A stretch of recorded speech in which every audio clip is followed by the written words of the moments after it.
përbën një nga prioritetet e qeverisjes sonë në mandatin 2017-2021. Dëgjova kryetarin e opozitës që foli për teknologjinë, si një nga urat lidhëse, të drejtë ka, patjetër. Dhe në programin ton ka reflektim, shqetësimi jonë dhe shqetësimi ti. Ne kemi mas fiskale si fillim, ullje në 5% të tatim fitimit për kompanit që prodhojnë në teknologji. Dhe do të detajojmë jashtëzakonisht shumë shpejt në paketën ton fiskale. Përmes zbatimit të plot të këtij programi, ne synojmë një rritje ekonomike mesatare, rreth 4.5% për të arritur në rreth 5.5 e 6% të prodhimit të brendshëm bruto në fund të mandatit. Jam gati ta debatoj me secilin prej jush nga pozita dhe opozita burimet e rritjes, kalkulimin dhe pse jo, hajta përmirësojmë, ndoshta ka shumë vend për të përmirësuar. Rritja e mëtejshme e punësimit si një nga shtyllat e rëndësishme të programit ton politik dhe në qeveri është në themel dhe të politikave tona ekonomike dhe sociale. Rritja e qëndrueshme ekonomike, tërheqja e investimeve, promovimi i arsimit profesional, të gjitha konvergojnë tek një qëllim, rritja e punësimit. Synimi ynë është që brenda këtij mandati papunësia të ulet siç e theksova në nivel një shifror, ndërsa patjetër prioritet do të ketë punësimi të rinjve, i cili ka reflektuar përmirësim, por është larg asaj që do duhet të jetë. Ne do të bashkëndojmë punën tonë dhe do të përforcojmë bashkëpunimin me sipërmarrjen dhe investitorët e huaj në mënyrë që punësimi dhe arsimi profesional të përgjigjen nevojave reale të tregut. Kualifikimi profesional mund dhe duhet të kthehet në një instrument të rregjës për më shumë investime, për më shumë punësim dhe më shumë vlerë të shtuar për ekonominë në mënyrë të qëndrueshme dhe të qëndësishme. Do duhet të ndërtojmë mbi atë sukses të arsimit profesional të 4 viteve që shkuan. Programi 2017-2021 rikonfirmon konsolidimin fiskal si një objektiv prioritar të tij. Dëgjova kryetarin e opozitës që foli për raportin midis borxhit dhe investimeve. Do t'ju lutesha juve që e dini, juve që jeni profesionist, t'i tregoni që për herë të parë në historinë e fiskut, balanca korrente është 3.3%. Ju lutem shpjegojeni që të kuptoj çdo me thënë borxh me investime publike. 3.3%. Mirë i dvani që iku, po janë një 2-3 nga ju që i kuptojnë shumë mirë, ju lutem shpjegojani që ta di kur flet se çfarë flet. Investimet publike të financuara nga buxheti i shtetit do të jenë rreth 5%, synohet 5.2 2018. Jemi të vendosur e duke ulur borxhin. Jo si 2009 që e quat borxhin në stratosferë. Jemi të vendosur për të vazhduar përdorimin e instrumentave financiar, po, të partneritetit publik-privat që ka treguar që ka sukses në favor të afrimit të shërbimeve ndaj qytetarëve. E sigurt, për projekte me rëndësi të veçantë në ekonomi, jemi gati të ti debatojmë këto projekte me ju, jemi gati të bashkërendojmë dhe të bashkëvendosim për projektet strategjike në parim, në mënyrë që mos kemi debate me boshlikun gjatë gjithë kohës. Në paketën 1 miliard do të injektohet patjetër gati $1 miliard në ekonomi, jashtë, pra në bashkëpunim me sektorin privat, dhe në 3 vite mendohet që do të ketë të paktën 3.4 miliard me gjithë paketën 1 miliard dollar investime nga buxheti dhe nga kjo paket në ekonomi, të cilat mund të prodhojnë të paktën plus 2% nga e planifikuara rritje ekonomike. Pas rritjes së të ardhurave buxhetore me rreth 3.7%, pra i gjetëm 24 e pak përqind të ardhurat, i kemi quar në 28.2%. Jemi larg edhe nga rajoni.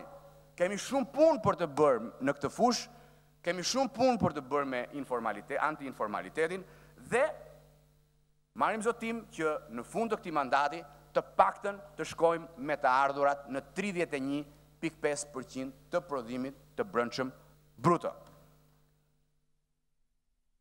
Ky synim mbështetet në zbatimin e strategjisë së menaxhimit të financave publike, të njohur tashmë nga ju 2014-2020, ku kontribut kryesor do të ketë rritja ekonomike, lufta kundër informalitetit, zhvillimi i sistemeve teknologjike,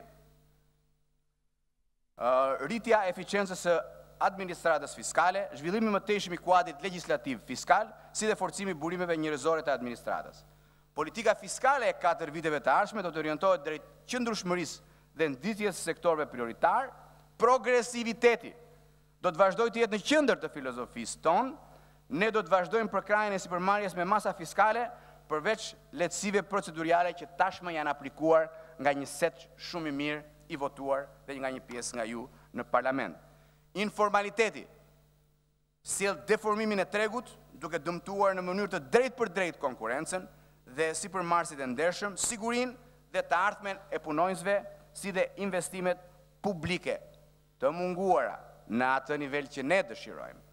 Në tregun ne treguam një vullnet të plot dhe patëm rezultate të prekshme gjatë mandatit të parë në luftën ndaj informalitetit, dhe kjo betejë do të vazhdojë, mandati i dytë do të ketë shenjën shumë të suksesshme të betejës anti-informalitet që fillon menjëherë në muajin e parë të Rama 2.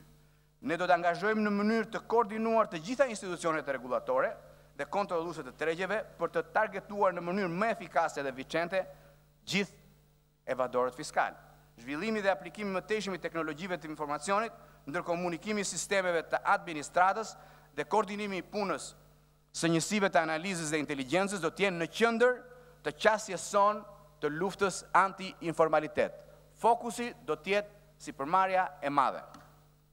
Një nga reformat më transformuese të këtij mandati do të jetë reforma e deregulimit, për t'i dhënë fund një herë mirë kalvarit të gjatë e të mundimshëm të përsjatjeve në përzyra.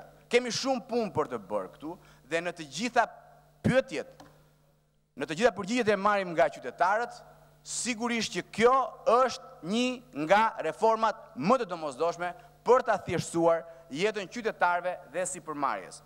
Do ju sjell një shembull shumë interesant që besoj për 2-3 muaj rregullohet dhe fiksohet.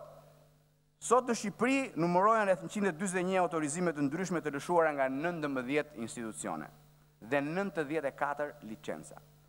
Vetëm nga drejtoria e përgjithshme e tatimeve janë 141.000 vërtetime të lëshuara në 2016 për qytetarët, janë vetëm 2 vërtetime, të cilat me kalimin online që do të bëjmë në muajin nëntor, i bie që këto 141.000 vërtetime nuk kanë nevojë më të firmosen, të printohen, por i kalojnë qytetarëve drejt përse drejti online. Ne do të garantojmë që çdo dokument që i kërkohet qytetarit apo sipërmarrjes nga shteti, vetë shteti ta sigurojë në një sportel të vetëm dhe në kohë minimale. Tashmë kemi konkluduar në një dokument të konsoliduar rekomandimesh dhe hapash konkret për të ndjekur në funksion të zbatimit të kësaj reforme. Puna për të materializuar këtë ndryshim do të fillojë që ditën e parë të punës tonë. Faleminderit dhe ngelemi hapur në vazhdim për vërejtjet e deputetëve, qoftë të grupit parlamentar të Partisë Socialiste, qoftë të grupit parlamentar të Partisë Demokratike, qoftë të grupit parlamentar të Lëvizjes Socialiste për Integrim. Faleminderit. Faleminderit zoti Ahmetaj, fjalën e ka zonja Jorita Tabaku.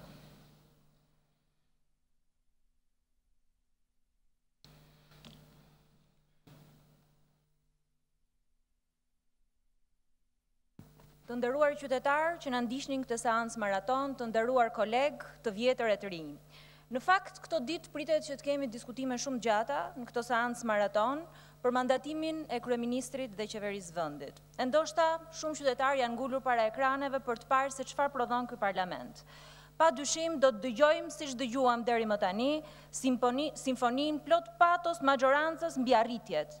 Ndoshta do të dëgjojmë edhe akuza që sigurisht për to gjithmonë e ka fajin opozita. Do të kemi dhe ne akuzat tona dhe ato të bazuar mbi prova bindse, shumë bindse, por fatkeqësisht këtyre ditëve do t'i mungoj diçka. Këtyre ditëve do t'i mungoj përmbajtja nga ana e qeverisë. Do të prodhoj shumë pak lajm, shumë fasad, do të prodhoj shumë propagandë, ashtu siç prodhoj deri më tani. Të gjithë besoj kanë ndjekur me keqardhje se si ka degraduar politika këto muaj e në veçantin këtë fushat. Aty ku lajm bënte batuta dhe jo programi, aty ku oferta politike ishte zëvendësuar me barsaletën e radhës. Prandaj nuk që rasti që shqiptarët e refuzuan politikën. Po them, e refuzuan politikën, e refuzuan gjithë dhe bashkë. Ky parlament është votuar me 46.7% e shqiptarëve dhe kjo është qeveria më pak e votuar në këto vite, siç nuk ndodhte prej dekadash. Gjithashtu, kemi dhe një opozit vogël në numra. Por ndonse shqiptarët e treguan, qoftë me abstenim, qoftë me largimin masiv nga vendi, qoftë me rënje ndaj presionit, ose forma të ndryshme mosdakortësinë e tyre, sërishmi, majoranca vazhdon avazin e programit pa program, të ofertës humoristike dhe dashakeqëse. Unë do doja shumë që Partia Demokratike sot ishte majorancë. Do doja shumë që të mos kishim lejuar edhe të zgjidhej ish ministri i fundit i brendshëm i diktaturës. Por fatkeqësisht nuk ja dolëm. E për këtë, kokullur i kërkojnë ndjes gjithë demokratëve, e i kërkojnë ndjes gjithë shqiptarëve, që do të vazhdojnë të jenë njerim për aq kohë sa këto do të jenë pushtet. E nisim këtë seancë dje në ditën e parë të vitit shkollor, kur familjet prekura nga varfëria dhe skamja pasi kishin kaluar orë të gjata në radhë të librave, ishin drejtuar shkollave, të harruara nga buxheti fasadi i rilindjes. Kujtoj familjet që deri dje i merrnin fëmijët nga klasat dhe i çonin në arat e kanabisit për të punuar. Ata fëmijë që falë rënjes së rendit përdorin drogën sot në përshkolla. Ata fëmijë që sot ende në kampet e refugjatëve, si pasojë e politikës së kësaj qeverie. Ata fëmijë që nuk shkuan në shkollë, se nuk kanë mundësi financiare për të përballuar koston e rritjes jetesës në Shqipëri. Por ndonse kjo vërtet më fut në trishtim dhe mendime, këdo që dëshiron të përmirësoj këtë vend, këdo që si Partia Demokratike ka ofruar propozime reale për arsimin, unë shoh shumë pak vend dhe shumë pak propozime nga kjo qeveri se si mund dalim nga kjo situatë. Vazhdon dhe prodhohet një realitet i paqën, ndonse sot në shkollat tona janë regjistruar 40% më pak nxënës, norma më e ulët në 20 vitet e fundit. Dhe ja ku ka përfunduar programi i Shqipërisë gjeneratës tjetër, aq shumë i lëvduar dhe i propaganduar. Kjo të nderuar deputet të majorancës është e vërteta e punës tuaj djeshme, po me sa kuptoj do t'jetë dhe e vërteta e punës nesërme. Për herën këtë sallë kam ngritur problemin dhe shqetësimin për arsimin dhe shqetësimin se si po koncesionoj arsimin në duart e pak oligarkëve. Kjo duket që do të vazhdoj edhe nesër. Ndërkohë që dëgjoja fjalimin e kryeministrit, pash përpjekjen e tij dinake dhe të pisët për na larguar nga realiteti.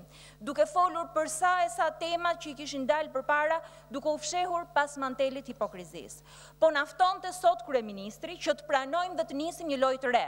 Të ishim dhe ne pjesë e kësaj tepsie që mund të marrim me heshtjen tonë karshi premtimeve të ricikluara dhe mungesës së theksuar të vizionit politik. Naftoj që të harrojmë, naftoj të mbyllim syt përballë mungesës së punës, përballë mungesës së veprave integruese, përballë arsimit të dështuar, përpara shëndetësisë së rënuar. Naftoj që të ishim pjesë e një teatri ku qytetarët dëgjojnë se kush bën batutën më të bukur dhe jo kush jep zgjidhjen më të mirë. Jo, ne nuk bëhemi dot pjesë. Unë nuk i vë faj, sepse me aq sa pashëm pamfletin e gënjeshtrave që është propozuar për qeverisjen 4 vjeçare, nuk ka një ndryshim të madh nga ajo që është bërë deri tani.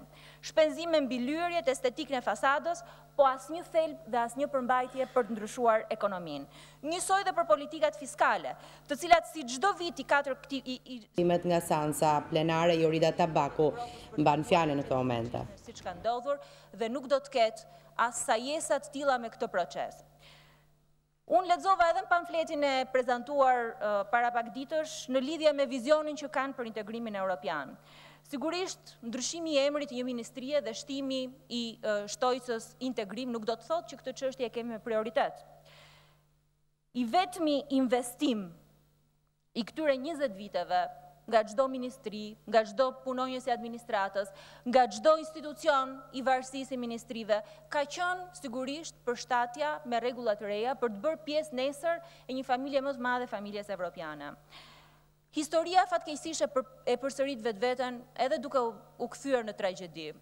Ne kemi qenë shumë pranë integrimit në disa momente. Në 2005 na mbajti larg droga, në 2013 përsëri na mbajti larg, po kjo qeveri që solli drogën. Në 2017 ne do donim shumë që të flisnim sot për integrim, që të flisnim këtë vit për integrim, po përsëri çështja që na mban larg është përsëri droga. Fatkeqësisht, droga nuk e mbyll ciklin vetëm me integrimin, sepse sot mbi 20% e paras që qarkullon në tregun vendas është e lidhur në mënyrë direkte me trafikun e parave të drogës. Për fatin dhe çudinë e gjithë secilit prej nesh, vazhdon të jetë biznesi dhe investimi i vetëm i qeverisë Rama. Investimi i vetëm i suksesshëm i kësaj qeverie është investimi më i madh për largimin e shqiptarëve nga Evropa. Ju kujtohet fare mirë paralajmërimet e vendeve mike për rikthimin e vizave. As pak nuk zohemi, as pak nuk kënaqemi, por thjesht shpresojmë që kjo qeveri t'i shoh ato si një këmban alarmi për të marrë masa dhe jo për t'u tallur dhe për të hedhur batutën e radhës. Oferta bujare për të bashkëpunuar në moton se ne na afrojnë më shumë gjëra se na bashkojnë, i ngjan si 2 pika ujë fabulës aq kuptimplot të Zopit, që na shpjegon se si prevalon përherë vesi mbi akrepin, edhe kur ky i fundit ka nevojë për të kaluar lumin. Prandaj është më së qartë detyra për ne si opozit. Kësaj radhe nuk është thjesht bindja e shqiptarëve për largimin dhe mos miratimin e kësaj qeverie sepse çalon ekonomia. Kësaj radhe ne jemi këtu për të thënë shqiptarëve se kur çalon morali, kur morali zvarritet, çalon dhe ardhmja. Ne nuk mund të zvarritemi më drejt Evropës, nuk mund të zvarritemi më drejt ardhmes të fëmijëve të shqiptarëve me një qeveri të tillë. Faleminderit.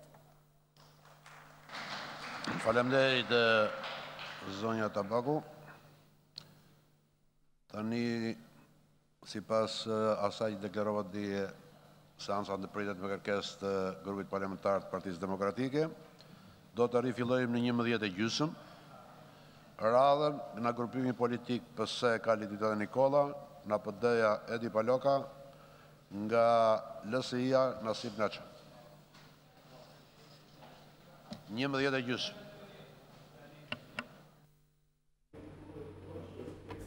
Ndodhi siç edhe kishte njoftuar një ditë më parë kryetari i Kuvendit zoti Gramoz Ruçi, seanca e ditës së sotme do të niste në orën 9 dhe do të përfundonte në orën 10:45. Pjesa e parë e saj më pas do të kishte disa minuta pushim dhe do të rifillojë sërish në orën 10:30 minuta ose pak minuta pas këtij orari.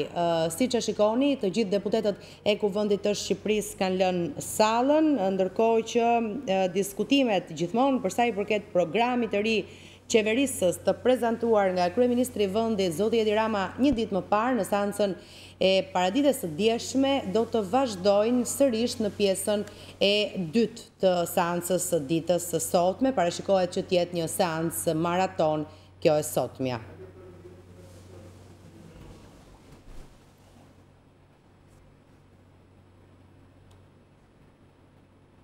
Do të komunikojmë me sa duket me kolegen ton, Elda Menga, e cila ndodhet jashtë të seancës parlamentare, ndërsa shohim gjithmonë këto pamjet e drejt për drejta, që tregojnë se si deputetët e Kuvendit të Shqipërisë kanë lënë sallën për të bërë pushimin e kërkuar dhe propozuar që një ditë më parë nga kryetari i Kuvendit zoti Gramoz Ruçi.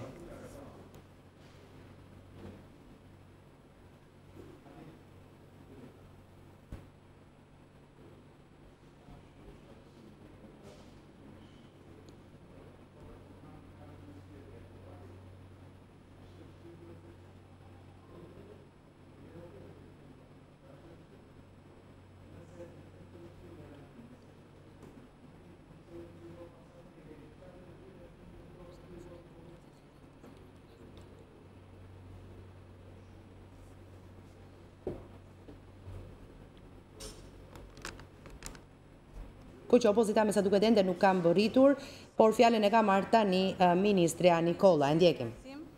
Të bindur se kemi ende shumë për të bërë. Cilësinë nuk e bën vetiu kurikula e standardeve europiane, as tekstet bashkohore, as gjimnazi i thjeshtuar dhe unifikuar, as portali mësues për Shqipërinë, as reforma në arsimin e lartë, as mbyllja 22 universiteteve fantazm, madje as akreditimi britanik që po përfundon. Dashur prindër, ju na besuat për të bërë të mundur arsimin për Shqipërinë që duam, me më shumë punë e mirëqenie. Ndaj ky besim është një përgjegjësi e madhe ndaj ne. Për ne. Kemi reflektuar, kemi bashkëbiseduar me mësues e pedagog, nxënës e student, prindër dhe ekspert më të mirë vendës e të huaj për të sjellë cilësinë arsim. Për cilësi referuar standardeve ndërkombëtare dhe jo më atyre thjesht të mira për Shqipërinë. Kemi përgatitur një program të detajuar në 5 fusha me 12 prioritete, 79 objektiva dhe 169 indikator të matshëm për realizimin e tyre. Nuk është e lehtë, por si mund të jetë e lehtë me klasat kolektive apo me fëmijë që braktisin shkollën, por ju na pësuat dhe ne nuk do të qahemi për vështirësitë, por do të bashkëqeverisim me komisione të përbashkëta për çdo çështjen e uljes së numrit të klasave kolektive. Dhe do ta ulim numrin e tyre që vitin e parë të qeverisjes me 30%. Por ju duhet na ndihmoni. Duhet na ndihmoni duke pranuar zgjidhjet që do të gjejmë bashkërisht me ju dhe pushtetin vendor. Ndërkohë, qeveria do të bëjë të mundur që brenda 300 ditëve të para në çdo shkollë me klasa kolektive të kemi mësimin digjital. Ende kemi probleme të mëdha me gjithëpërfshirjen e fëmijëve me aftësi të kufizuar. Është pak rritja nga 0 në 300 e numrit të mësuesve ndihmës që realizuam në mandatin që mbyllëm. Ne do ta dyfishojmë numrin e mësuesve ndihmës, por duam ndihmën e të gjithë prindërve të çdo klase ku kemi fëmijë me aftësi ndryshe. Prania e tyre është aset i vyer në klasat ku ju keni fëmijët dhe jo e kundërta. Ne na duhet të jemi bashkë në betejën e zvoglimit praktikës së shkollës nga grupet e marginalizuara, fëmijët rome, egyptianë e tjerë, duke punuar specifikisht për të monitoruar fëmijët në risk dhe për të ndërmarrë masa parandaluese. Nuk do të mjaftohemi vetëm duke thënë që duhet të ndryshojmë qasjen e bashkëpunimit, por do ta ndryshojmë qasjen përmes veprimit. Programi ynë i bashkëqeverisjes me prindërit do të përmbush 15 masa që në 300 ditët e para të qeverisjes. Nga ky vit shkollor, nuk do të ketë më plane shkollore që hartohen në zyrën e drejtuesve të shkollës apo në rastin më të mirë nga kolektiva mësuesish. Për këtë do të realizojmë brenda muajit të parë të shkollës javën e bashkëtrajnimeve me mësues prindër dhe përgatitjes planit përbashkët të punës për çdo shkollë në vend. Brenda 100 ditëve të para do të institucionalizojmë Këshillin Kombëtar të Prindërve me cilën do të darkësohen dhe ndahen përgjegjësitë e bashkëqeverisjes për cilësi në arsim. Shkolla si qendër komunitare mundson integrimin më të mirë social. Mësimi është vetëm njëri prej komponenteve, por sporti, artet, veprimtaritë komunitare, edukimi qytetar, kulturor, filozofik, shpirtëror duhet të jetë shkolla e së nesërmes. Ndaj së bashku me Ministrinë e Kulturës, ne do të promovojmë dhe pilotojmë programin e edukimit me art e kulturë që në 100 ditët e para. Do të rrisim po ashtu kohën e qëndrimit në shkollë të fëmijëve për të mësuar edhe përgatitjen e mësimeve në shkollë. Dhe për këtë kemi një program përbashkët me Ministrin e Bujqësisë për ushqim të shëndetshëm në kantina shkollore, të cilën do ta pilotojmë që në 100 ditëshin e parë. Do të angazhojmë po ashtu në këto shkolla mësuesit e sapo diplomuar përmes praktikave mësimore për përgatitjen e mësimeve nga nxënësit në këto shkolla. Aplikacioni Shkolla Ime, ku vetëm ju të dashur prindër do të keni akses, do të jetë një instrument më shumë për të kërkuar llogari dhe marrë informacion për programin dhe punën e çdo klase të shkollës ku studiojnë fëmijët tuaj. Aplikacioni do të bëhet i mundur në çdo celular tuaj brenda 100 ditëve të para. Në 100 ditë do të përqendrojmë në një sportel të vetëm të gjitha shërbimet për ju. Do të përgjysmojmë dokumentat që nevojiten për të marrë shërbimin dhe në 300 ditë do të mundsojmë digitalizimin e 30 shërbimeve nga 49 që sot ofron Ministria e Arsimit dhe Sportit. Të dashur mësuese dhe mësues, angazhohem së bashku me ju dhe për ju, emër për emër, se mbështetja për mësuesit është kryefjala e mbështetjes për cilësi në arsim në këtë mandat. Ju jeni heroj tanë, tha kryeministri në fjalimin e tij. Askush prej jush nuk mund të ndihet më vetëm në misionin e tij, por gjithë bashkë do të jetëzojmë një plan konkret të bashkëveprimit për të përmirësuar arritjet e çdo shkolle e çdo nxënësi. Vullneti për të marrë opinionin tuaj përmes votimit të fshehtë apo pyetësorëve nuk mbaron me heqjen e teksteve me probleme, nuk mbaron me hartimin e kartës performancës apo vlerësimit tuaj për çdo fushë të arsimit parauniversitar që ka prekur reforma jonë. Jo, madje nuk do të jetë fare më çështje dëshire ministri, sepse ne atë do ta standardizojmë. Ndaj me marrjen e detyrës, me secilin dhe secilën për jush, do të bashkëfirmosim planin me 50 masa mbështetje në 300 ditë. Filloj me trajnimin në 100 ditët e para të 20.000 mësuesve bazuar në nevojat e identifikuara për trajnim dhe kualifikim për secilin për jush.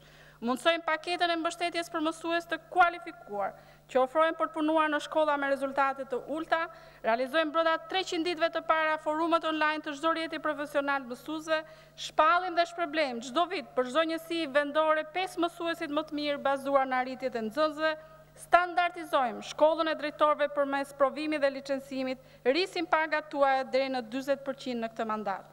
Të dashur nxënës dhe student, një shkollim juaj më cilësor, një shkollim juaj më i mirë dinjitos në raport me epokën ku jetojmë është prioriteti ynë. Brenda 100 ditëve të para do të analizojmë dhe qartësojmë planin konkret për mirësimit cilësisë transportit tuaj, si dhe të avancojmë më shumë në mbullimin e teksteve fala nga 30% që është sot. Rjeti i nxënësve dhe studentëve ekselent do shtrihet në gjithë vendin dhe do të ketë një platformë të dedikuar komunikimi, po ashtu do të rrisim klasa digjitale dhe kurrikula digjitale. Qeveria do të vënë në dispozicion fonde për projekte që vijnë nga nxënës e student në panajirin e ideve. Premtuam gjimnazin e theshtuar, të unifikuar deri në klasën e 11 dhe profilizim në matur, të lidhur me zgjedhjen tuaj për studimet e larta. Ky vit shkollor është viti i fundit të maturës vjetër, por edhe i pari i universiteteve të akredituara ndërkombëtarisht.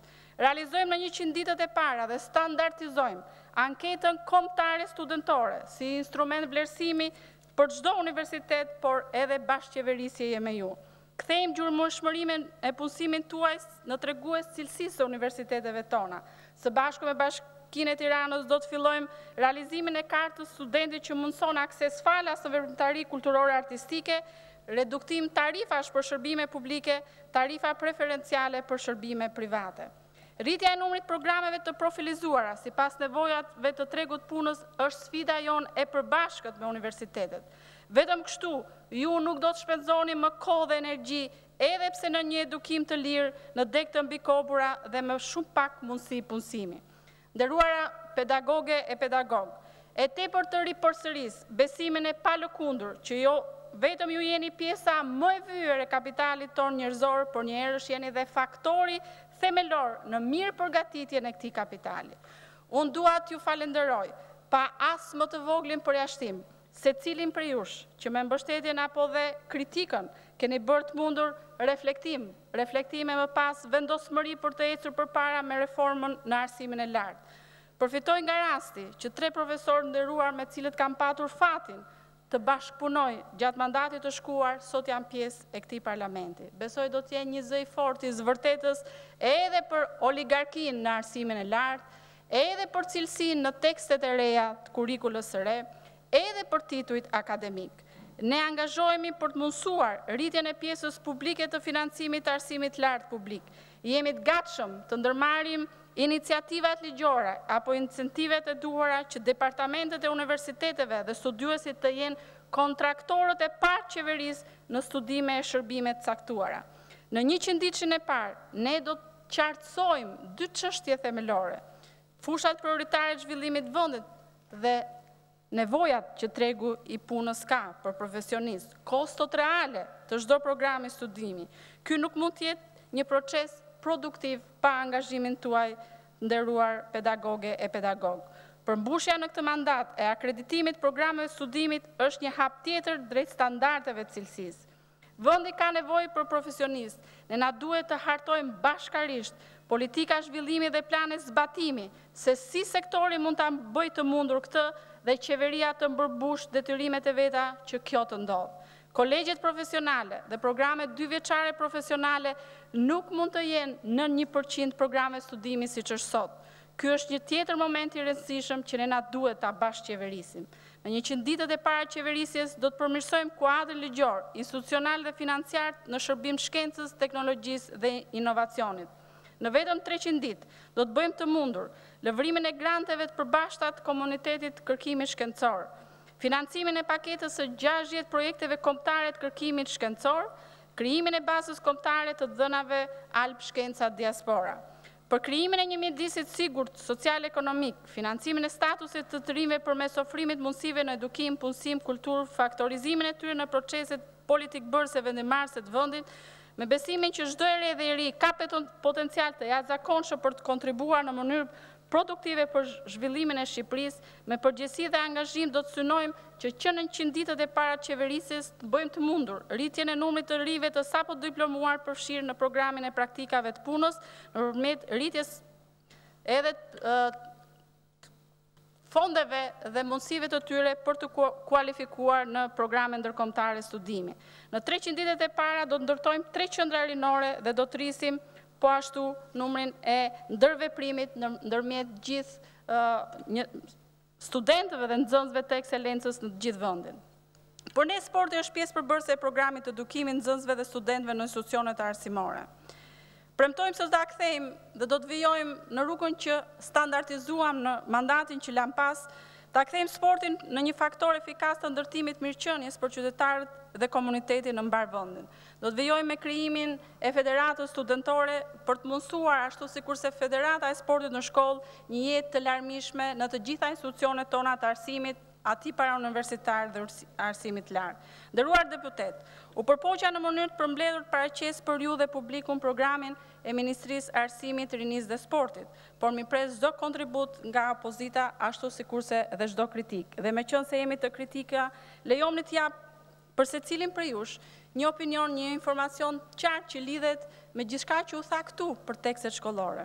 Duke mos e hequr asnjë presje, kujdesit për një shërbim edhe më cilësor në shpërndarjen e teksteve shkollore, lejoni t'ju them qartësinë për të shpërndarë një informacion vërtet se çfarë ka ndodhur dhe çfarë po ndodh me tekstet shkollore.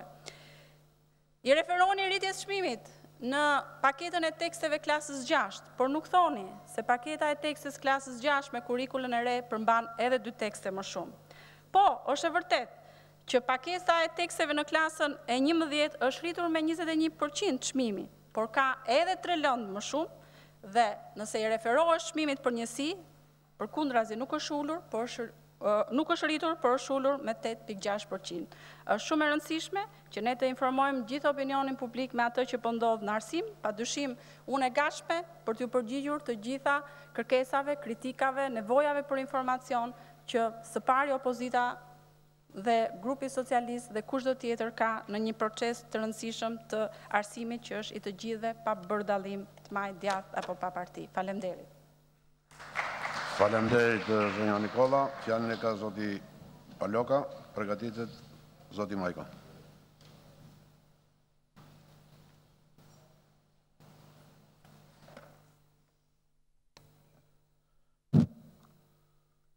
Sot presupozoj që ne diskutonim mbi programin qeverisës të ramës 2.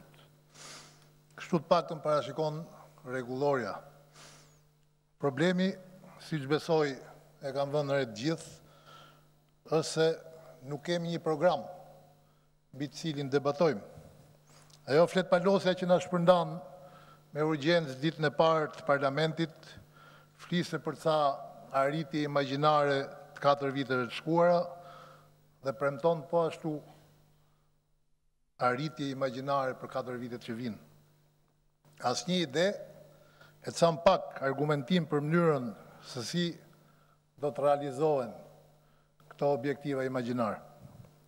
E dëgjuam dhe kryeministrin këtë podium dhe dëgjuam ne opozita si asnjëherë tjetër, por ai foli për gjithçka, përfshi dhe allatet e kalit Skënderbeut, por vetëm program nuk dëgjoj kush.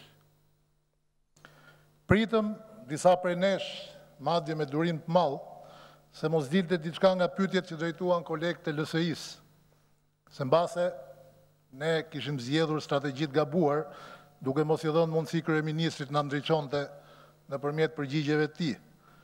Po dhe kolegët e LSI-s, përveç disa dozave të shtuar ironie, nuk morën ndonjë përgjigje, besoj. Dhe nuk e di a prisnin vërtet merrnin përgjigje prej tij. Pra, program nuk ka. E vërteta është që Rama as nuk ka patur, as nuk ka program qeverisës, sepse as nuk i është dashur dhe as nuk i duhet një i tillë. Nuk ka nevojë për të, sepse nuk ka nevojë as qeverisë. Nuk ka nevojë as paraqes platforma e programe për t'ju marrë votën shqiptarëve. Nuk e bëri në 2013 dhe fitoi. Nuk e bëri as në 2017 dhe prap fitoi. Madje më thellë, siç na kishte paralajmëruar, në fakt, sa herë denonconim këtu dështimet dhe skandalet e qeverisë tij. Duket absurde, është absurde, në fakt, për një mendje normale, që sa më shumë skandale, aq më shumë vota, por sigurisht edhe kjo e ka një shpjegim racional. Në 4 vitet e shkuar, Rama vërtet nuk ishte një program qeverisës, por një plan e kishte dhe e realizoi madje me sukses plot. Planin që ka patur që nga dita e parë që ka marrë pushtet, fillimisht si ministër në qeveri Nano, më pas për 11 vjet kryetar Bashkia i Tiranës e tani për 4 vitesh edhe kryeministër. Është plani që ka filluar me një pallat një vot. E ka vazhduar me koncesione, tendera e sfundmi me parcela kanabisi. Tymi cilit për fat keq nuk zuri vetëm shqiptarët, po turbulloi edhe mendjet e ca ndërkombëtarëve. Në 4 vjet Rama volli sa e si mundi shqiptarët. Ktheu vendin qendrën më të madhe të kultivimit dhe trafikut drogës. Ushqeu e forcoi sa e si mundi krimin në çdo cep të Shqipërisë. E në pas i gjithë ky potencial. Ky konglomerat parash dhe krimi u përdor për të mbajtur pushtetin, për të marrë dhe një mandat tjetër, jo për të qeverisur, po për të pushtetëruar, ashtu siç pushtetëron ai. Të gjitha këto nuk u bën fshetas, por në sytë shqiptarëve dhe ndërkombëtarëve. Disa prej cilëve vetëm sfundmi zbuluan se në Shqipëri që është kultivuar drogë këto 4 vite. Ky është i vetmi program apo plan që ka Rama dhe për 4 vitet që vinë. E për të realizuar këtë i duhet kjo qeveri që ka këtu. Bëri kurban Beqen dhe Tahirin nga qeveria e parë. Jo la atyre gjithë mëkatet e korrupsionit dhe lidhjeve kriminale. Por në fakt e di kushdo që ata thjesht janë përdorur. Janë përdorur nga Rama për të realizuar planin e tij. Si çdo përdoren tani këta të tjerët. Shpalli si risinë e parë pozitive të Ramës dytë qeverinë e vogël. Në fakt, edhe më naivi e kupton se cilat janë qëllimet e vërteta të këtyre ndryshimeve strukturore të qeverisë. Gjithçka lidhet me të famshmen tepsi dhe timon. Spari, grumbullimi parave në duart e 2-3 ajdutëve të sprovuar, duke shmangur shtu allakatjen, që s'kjell edhe firo nga kalimi dorë në dorë.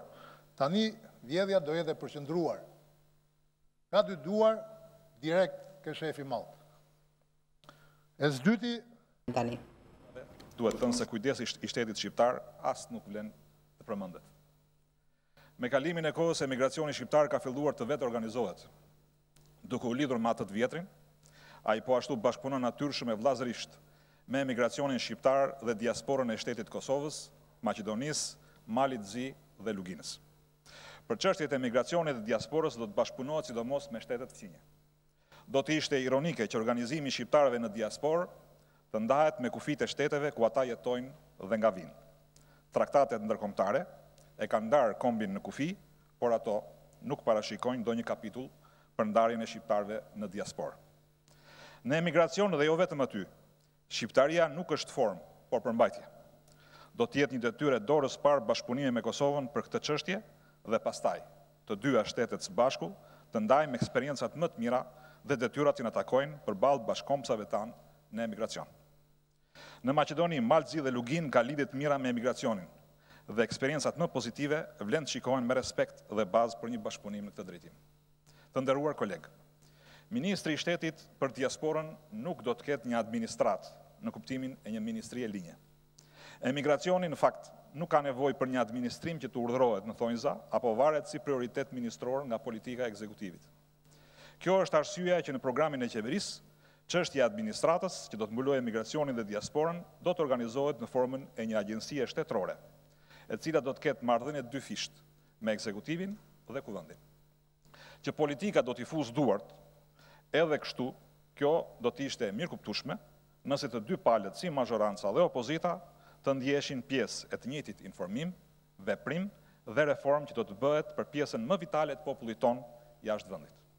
Ngritja e një nën komisioni parlamentar për diasporën do të krijojë një mekanizëm të dobishëm për informimin fillimisht dhe diskutimin në vazhdim të çështjeve të reformës për emigracionin në vazhdim.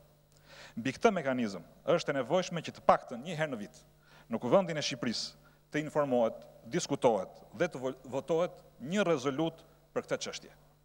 Pa dyshim që ky proces do të jetë i hapur për shoqërinë civile dhe bashkëpunim me organizata ndërkombëtare të interesuara.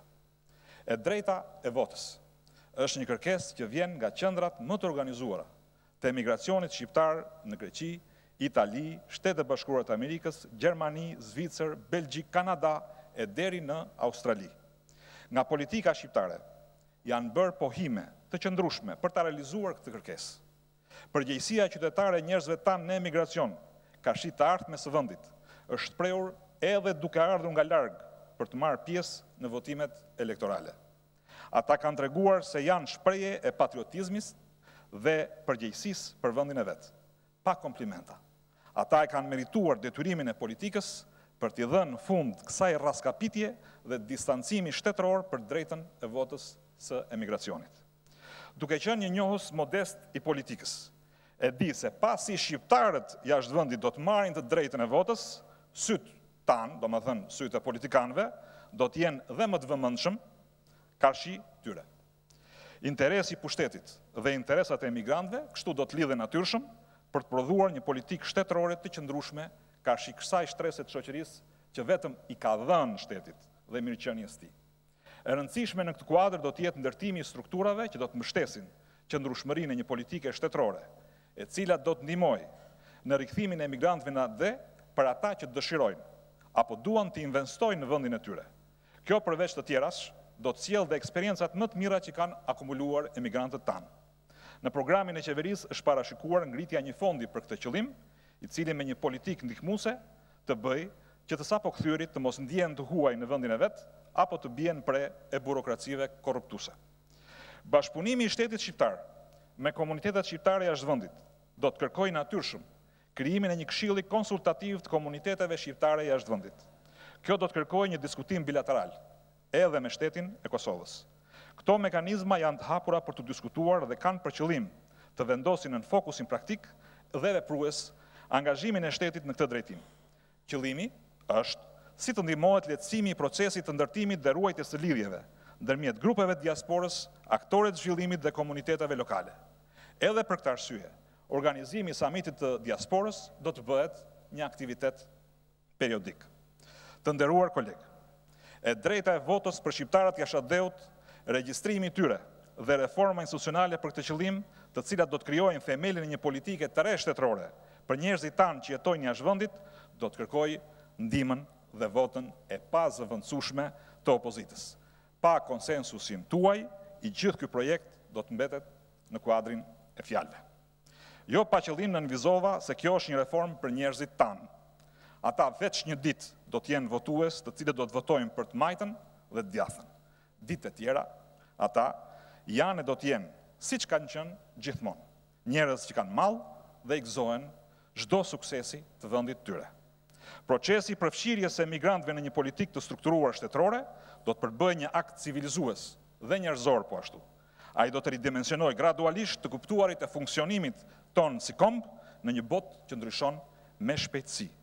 Kjo reformë do të na bëjë një vlerësim të aseteve tona njerëzore, të cilat na i ka zili çdo komb, dhe që për turpin ton nuk i dim ose i dim fare pak, ndërka që presim ekspert huaj për të na dhënë këshilla.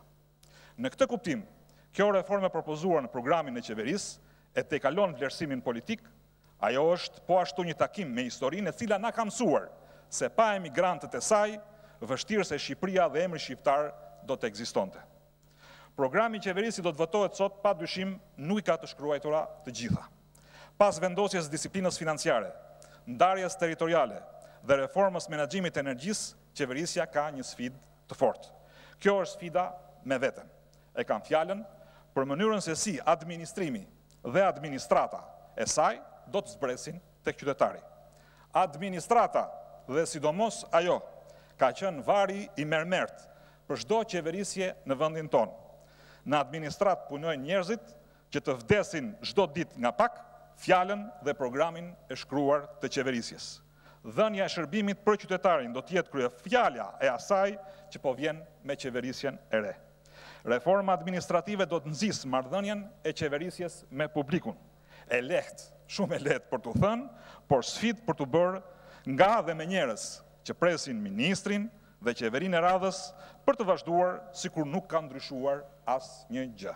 Sigurisht që nuk i fus të gjithë punonjësit administratës në një thes. Suksesi i vërtet i asaj që do të vi më pas, do të varet nga detajet. Ato do të ngrenë urën midis asaj që është dhe asaj që do të jetë.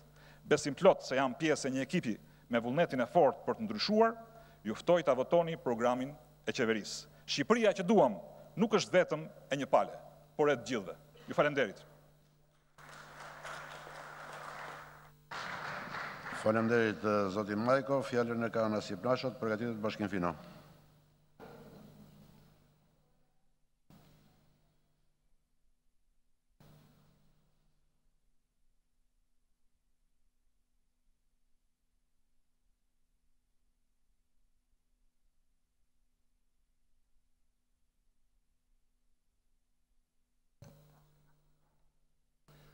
Nderuar zoti kryetar, të nderuar kolegë deputet, fillimisht më lejoni të shpreh urimet më të mira për gjithë ata kolegë deputet që kanë marrë mandatin e tyre të parë për të qenë pjesë e këtij parlamenti. Urime dhe suksese në detyrën e tyre. Një falënderim të dytë do doja dhe të veçantë e kam për rreth 20.000 antar, simpatizantë dhe qytetar të LSI-s në Skrapar, Poliçan, Kuçov, Urvajgurore dhe Berat, të cilët pavarësisht dhunës dhe presionit të rrugës nga grupet paramilitare, pasi policia e shtetit ishte strukur në komisariate, policia e rilindjes këshnequ kapelet dhe ishte për të mbledhur vota. Sigurisht që ne patëm të njëjtin rezultat, dhe atë që kur ishim në koalicion dhe morën përsëri 2 deputet dhe 24%. Ky është një vlerësim dhe një falënderim për gjithë ata që na kanë votuar në qarkun e Beratit. Në emër të këtyre votuesve, sigurisht ne kemi ardhur për të përfaqësuar dënjësisht ata që na votuan, për të kthyer sa më shpejt një zë më të fortë të shumicës së shqiptarëve, por duke qenë në çdo rast një opozitë që nuk do bllokojë asnjë ditë vetme procesin e integrimit në Bashkimin Evropian. Për të gjithë ata që mendojnë se ne do të bëjmë opozitë për hir të opozitës, duke qenë kundër çdo procesi, duke mos i dhënë mbështetje sa duhet majorancës së re për bërjen e reformave të rëndësishme, duhet t'u them se ne si forcë politike do ta mbështesim pa rezerva çdo ligj dhe detyrim dhe apo çdo proces që lidhet me përshpejtimin e integrimit në Bashkimin Evropian. Lëvizja socialiste për integrim ka gjithë vullnetin për të vendosur një traditë pozitive në funksion të politikës së re pluraliste shqiptare, për të siguruar një të ardhme më të mirë për vendin tonë, për zhvillimin e mëtejshëm të tij, si dhe duke siguruar që Shqipëria të mirë qeveriset edhe më mirë në të ardhmen nga një vend ballkanik që jemi me mentalitet në një vend evropian. Të nderuar kolegë, normalisht sot do duhet të diskutonin për programin e qeverisë, për premtimet elektorale, të cilat presupozohet se duhet ishin boshti i këtij programi. Sigurisht që unë dhe kolegët të tjerë nuk jemi aq naiv dhe pa eksperiencë sa të mendojmë se performanca e një qeverie varet vetëm apo kryesisht nga programi i saj, sepse mund të shkruash një tekst shumë bukur dhe nuk e realizon atë. Në këto 27 vjet të pluralizmit politik, kemi provuar të gjitha llojet e qeverive, të cilat kanë pasur të mira dhe defektet e tyre, arritjet dhe mosrealizimet, por nuk është sot dita për t'i krahasuar me njëra tjetrën. Në këtë kuptim, kjo qeveria sot dhe as në ditët e fundit të saj nuk ka përse të përndiqet pa arsye objektive nga opozita, e sidomos nga ajo që përfaqësohet nga Lëvizja Socialiste për Integrim, një opozitë progresiste duke mos imituar kur modelin e shpifur të baltosjes Kuqin e vjetër të nihilizmit, apo mohimit pa kriter dhe me çdo kusht që shpesh ka aplikuar politika shqiptare. Sigurisht, ne jemi të vendosur dhe do të monitorojmë çdo vendimarrje të gabuar apo dhe të qëllimshme të kësaj qeverie.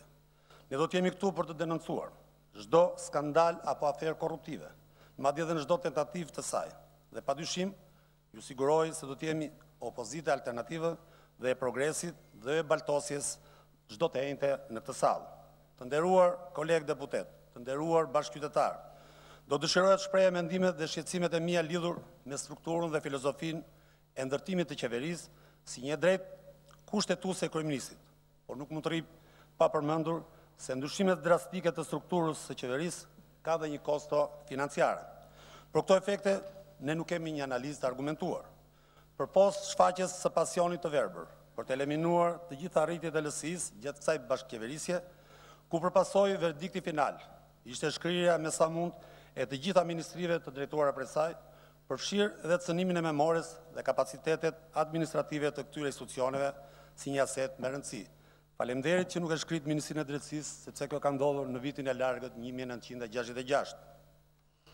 Të nderuara zonja dhe zotrinj deputet, më lejoni të ndalem fare pak dhe një çështje me peshë madhore për të cilën ka pritshmëri nga gjithë populli shqiptar, faktori ndërkombëtar, si dhe aleatët tanë kryesor, siç janë Shtetet e Bashkuara të Amerikës dhe Bashkimi Evropian.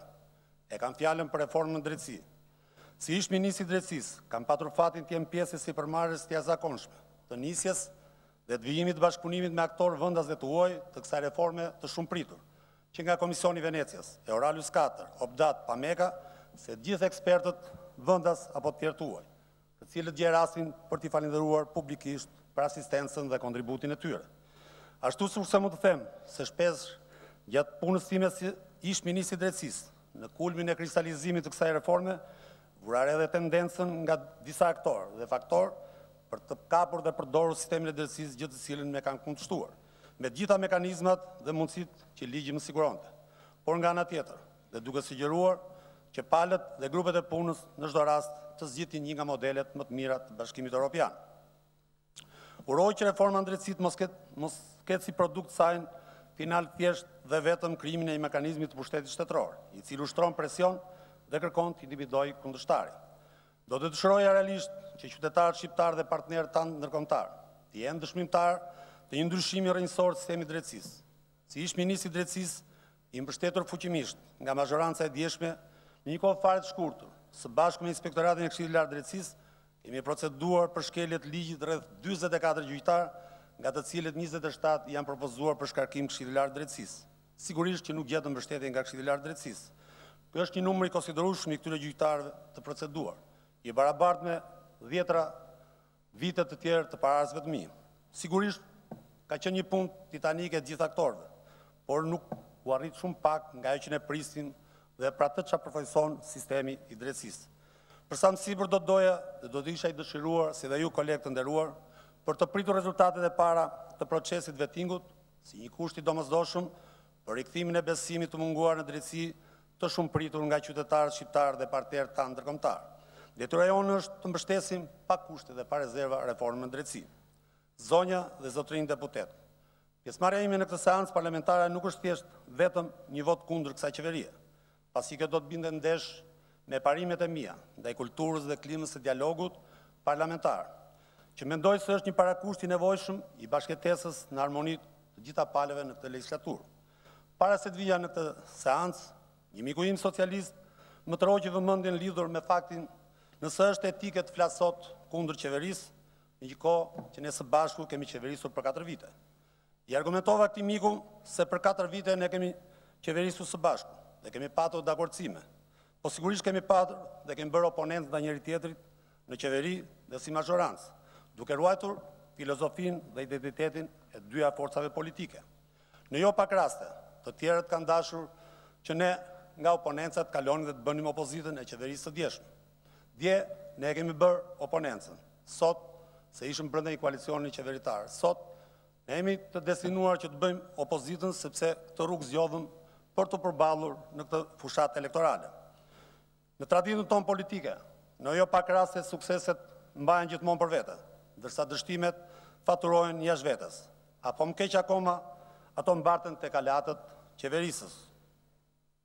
Kemi dëgjuar shpesh që policët jeshil, gri, apo dalboja si shtonë në Shkodër, janë të këqinjtë e këtij vendi, ndërsa policët blu, ata të veshur më mirë, ata janë të mirë, sepse kur duhet heqin dhe kapelet dhe na japin vota. Kur na duhen këta policë, i mbyllin dhe sytë për tonelatat e drogës. Sigurisht këta janë të mirët, janë tuaj. Të nderuar kolegë, një nga çështjet më të rëndësishme që shtrohet sot nga të gjithë është ajo që ka të bëjë me situatën ekonomike të vendit, sidomos me situatën ekonomike të familjeve shqiptare. Nuk është abuzim të thuhet se sot shqiptarët janë më të varfër se më parë dhe duke qenë më konkret, dua të sjell në vëmendjen tuaj një shifër që lidhet me qarkun të cilin përfaqësoj. Vetëm në qarkun e Beratit, sot janë mbi 3.000 familje me ndihmë ekonomike, por ka dhe mbi 3.000 kërkesa të tjera për të përfshirë në këtë sistem. Pasi janë pasi shpresë minimale për të siguruar një jetesë të denjë, sikundër i takon një qarku aq të rëndësishëm që mbart vlera të mëdha. Por ky problem është kapilar dhe ka prekur mjaft familje të thjeshta, të cilat janë në luftë me mbijetesën. Secili prej nesh nuk mund ta mohojë se gjatë aktiviteteve të fushatës elektorale është përballur shpesh me varfërinë absolute. Dhe për fat keq, sot në të 4 cepat e Shqipërisë ka raste të shumta që shpresën e vetme të garantuar bukën e gojës e shohin në listën verësie në dyqanin më të afërt. Dhe sot mos u duket çudi që në qarkun e Beratit janë mbi 10.000 familje të cilat kanë miliona euro borxhe nëpër dyqanet e bukës, dyqanet ushqimore, në farmacit, po miqtë e mi, edhe nëpër farmacit kanë lek borxh dhe kanë marrë verësie ilaçet, apo në bizneset tjera të qytetet dhe fshatrave të qarkut Beratit. Të nderuar deputet, për te humorit do t'ju kujtoj se kjo mazhorancë ka luksin të bëjë çfarëdo lloj reforme dhe për të ushtruar çfarëdo lloj pushteti, për shkak të numrave që disponon dhe trafikimit të votës, që u shënuan që në seancën e parë, si një testë i ushtrimit të forcës numerike, që mund të arrisni kur të doni, por mund të merrni edhe deputet sezonal që kërkojnë vetë apo i kërkoni ju. Pra fakti është që kjo mazhorancë është vetë zot dhe vetë shkop, por duhet edhe vetë me të mbajë përgjegjësinë e çdo dështimi në gjitha nivelet e qeverisjes përballë qytetarëve shqiptar.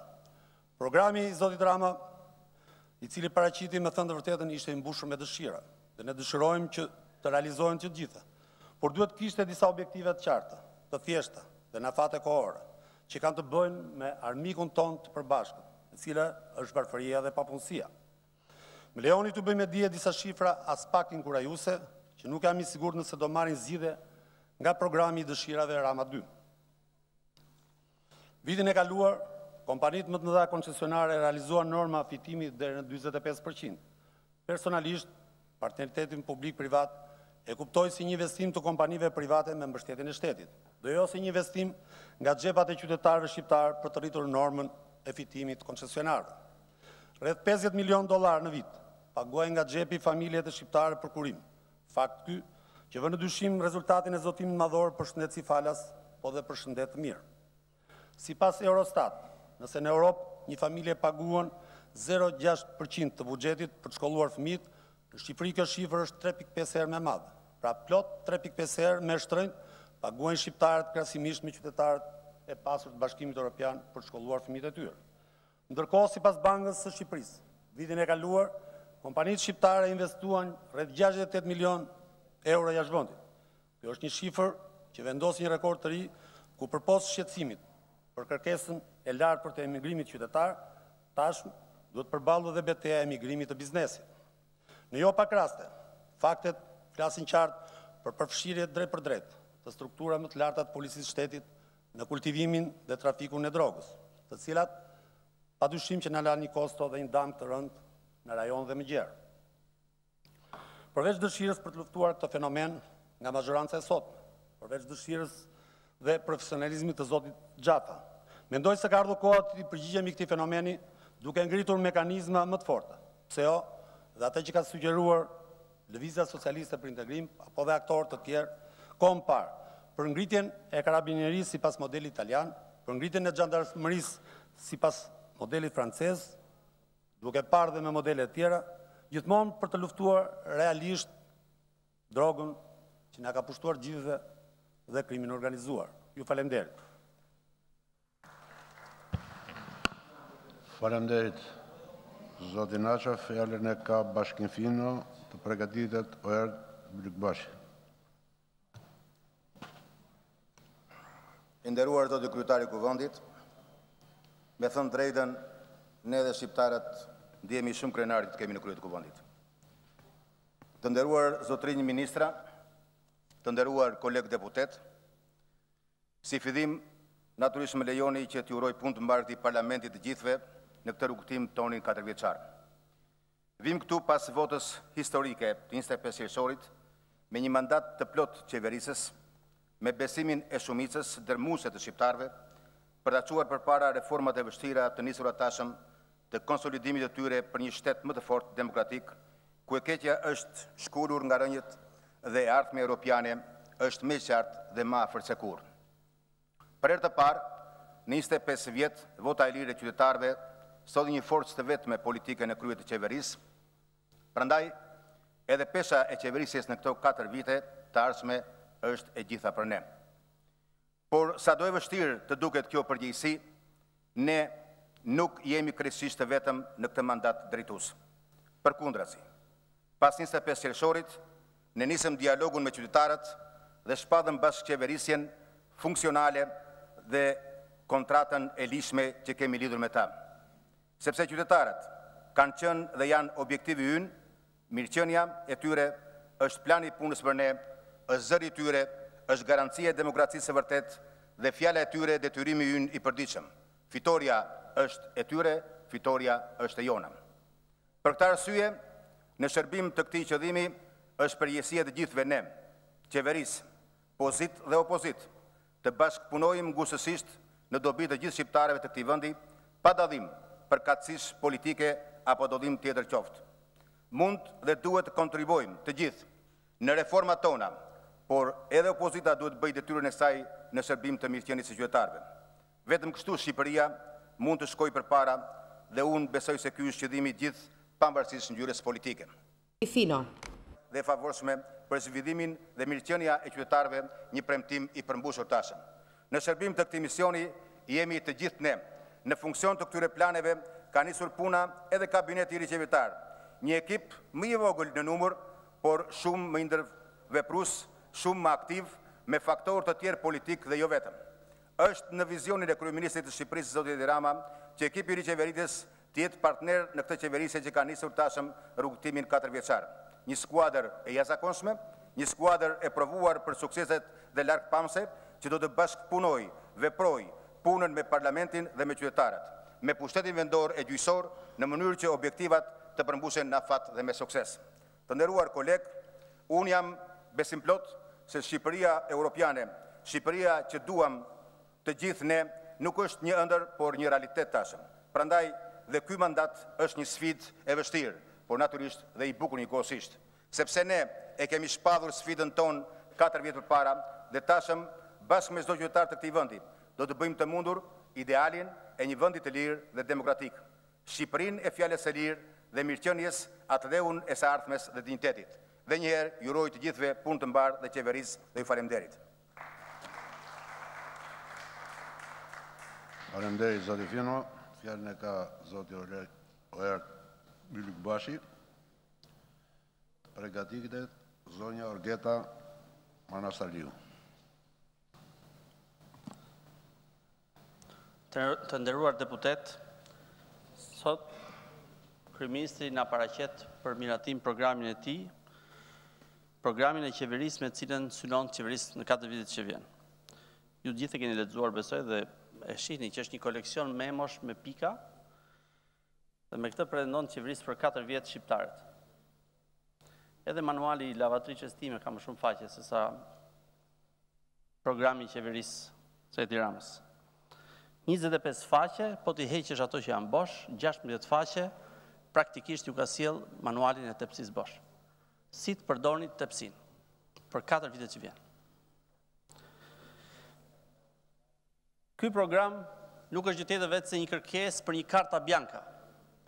Nuk ka asgjë brenda ku ju ta kapni, qoftë ju si mazhorancë, megjithëse ju për numra ju ka, dhe askush tjetër, asnjë nga shqiptarët nuk do di ta kap kund kryeministrin, sepse programi është bosh, e përjedhoi ajo që është themeli politikës, që është llogaridhënia, nuk mund bëhet. Shqiptarët të nuk e bëjnë, ju jeni për numra, nuk jeni për llogaridhënie.